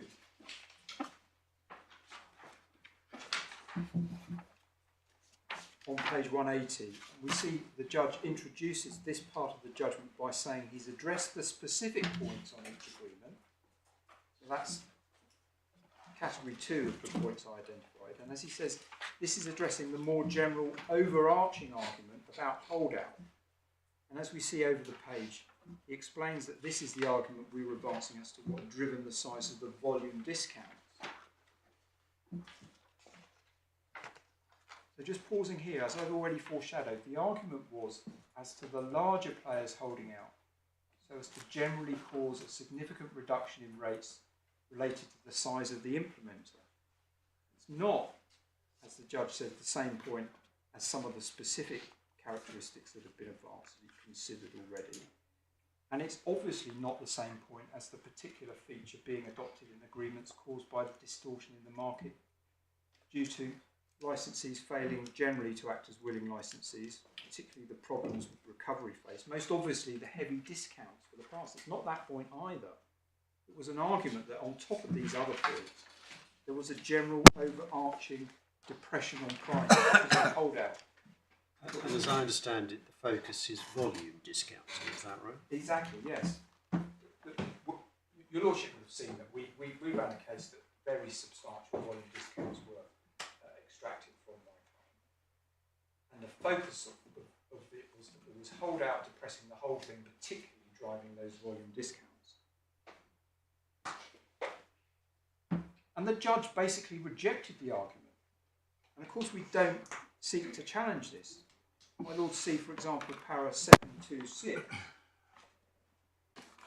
As we've seen, paragraph my friends rely upon, where he says, aside from the observations he made based on specific circumstances, no evidence InterDigital would have been forced by extensive holdout to grant discounts of 60, 70 or 80% to the largest licensees. Those were the volume discounts we were contending for.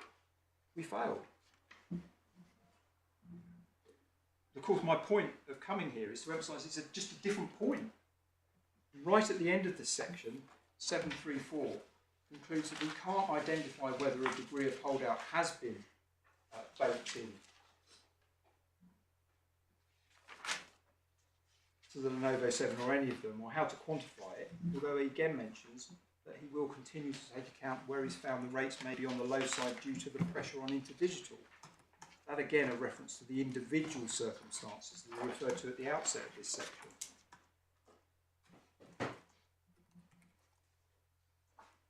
Although I'm hopeful of getting through to the end of this before the short adjournment.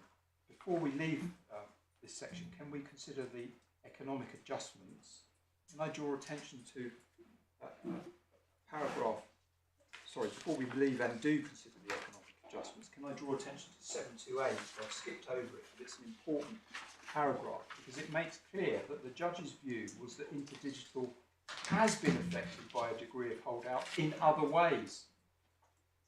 The judge makes it clear he's considering whether it's reflected in the rates in these agreements, and he goes on to point out that holdout has driven the flexibility, and he goes on to refer to what he's described the influence of two obstacles: the lack of the ability until recently to obtain a global FRAND ruling and the perceived influence of national limitation periods, the 2 points that I just emphasised to my Lord. And he refers to the fact that SEP owners now have the ability to litigate to determine global FRAND terms, and he says if his ruling on limitation is upheld, there'll be less of an incentive to hold out.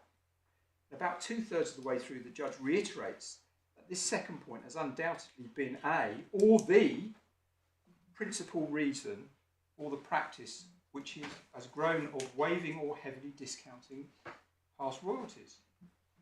This is a really important point because it's clear that although the judge is rejecting the argument that holdout has caused a general overarching depression of rates, he's recognised that it's caused this practice of waiving or heavy discounting for the past.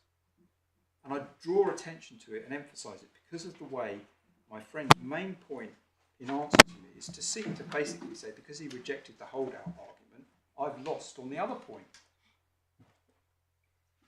In fact, the paragraph goes on to note a related important point. Mr Javaharian, that's Lenovo's own expert, explained that waiver or discounting of past sales was a common occurrence, whether there was a dispute or not. That is a very telling remark. It shows that this very thing had become an established feature in the market. Both sides to a negotiation knew it and expected it, so you didn't even have to have an actual dispute, let alone a dispute pursuant to which somebody actually pursued a strategy of holdout.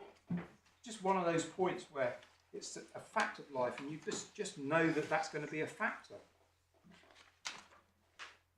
The last sentence of 728 is also worth noting,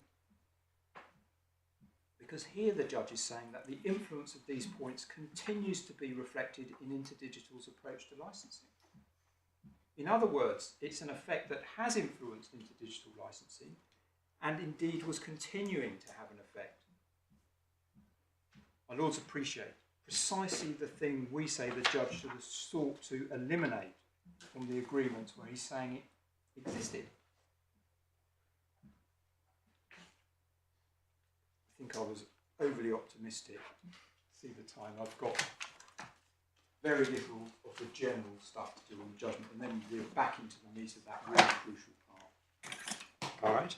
So how do you think you're doing time-wise? Well,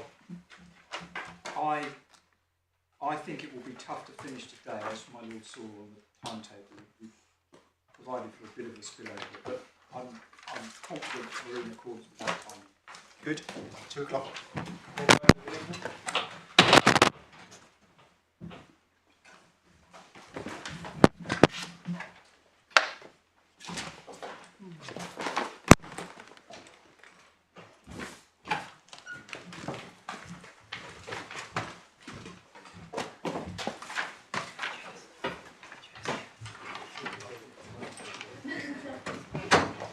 That brings up the fourth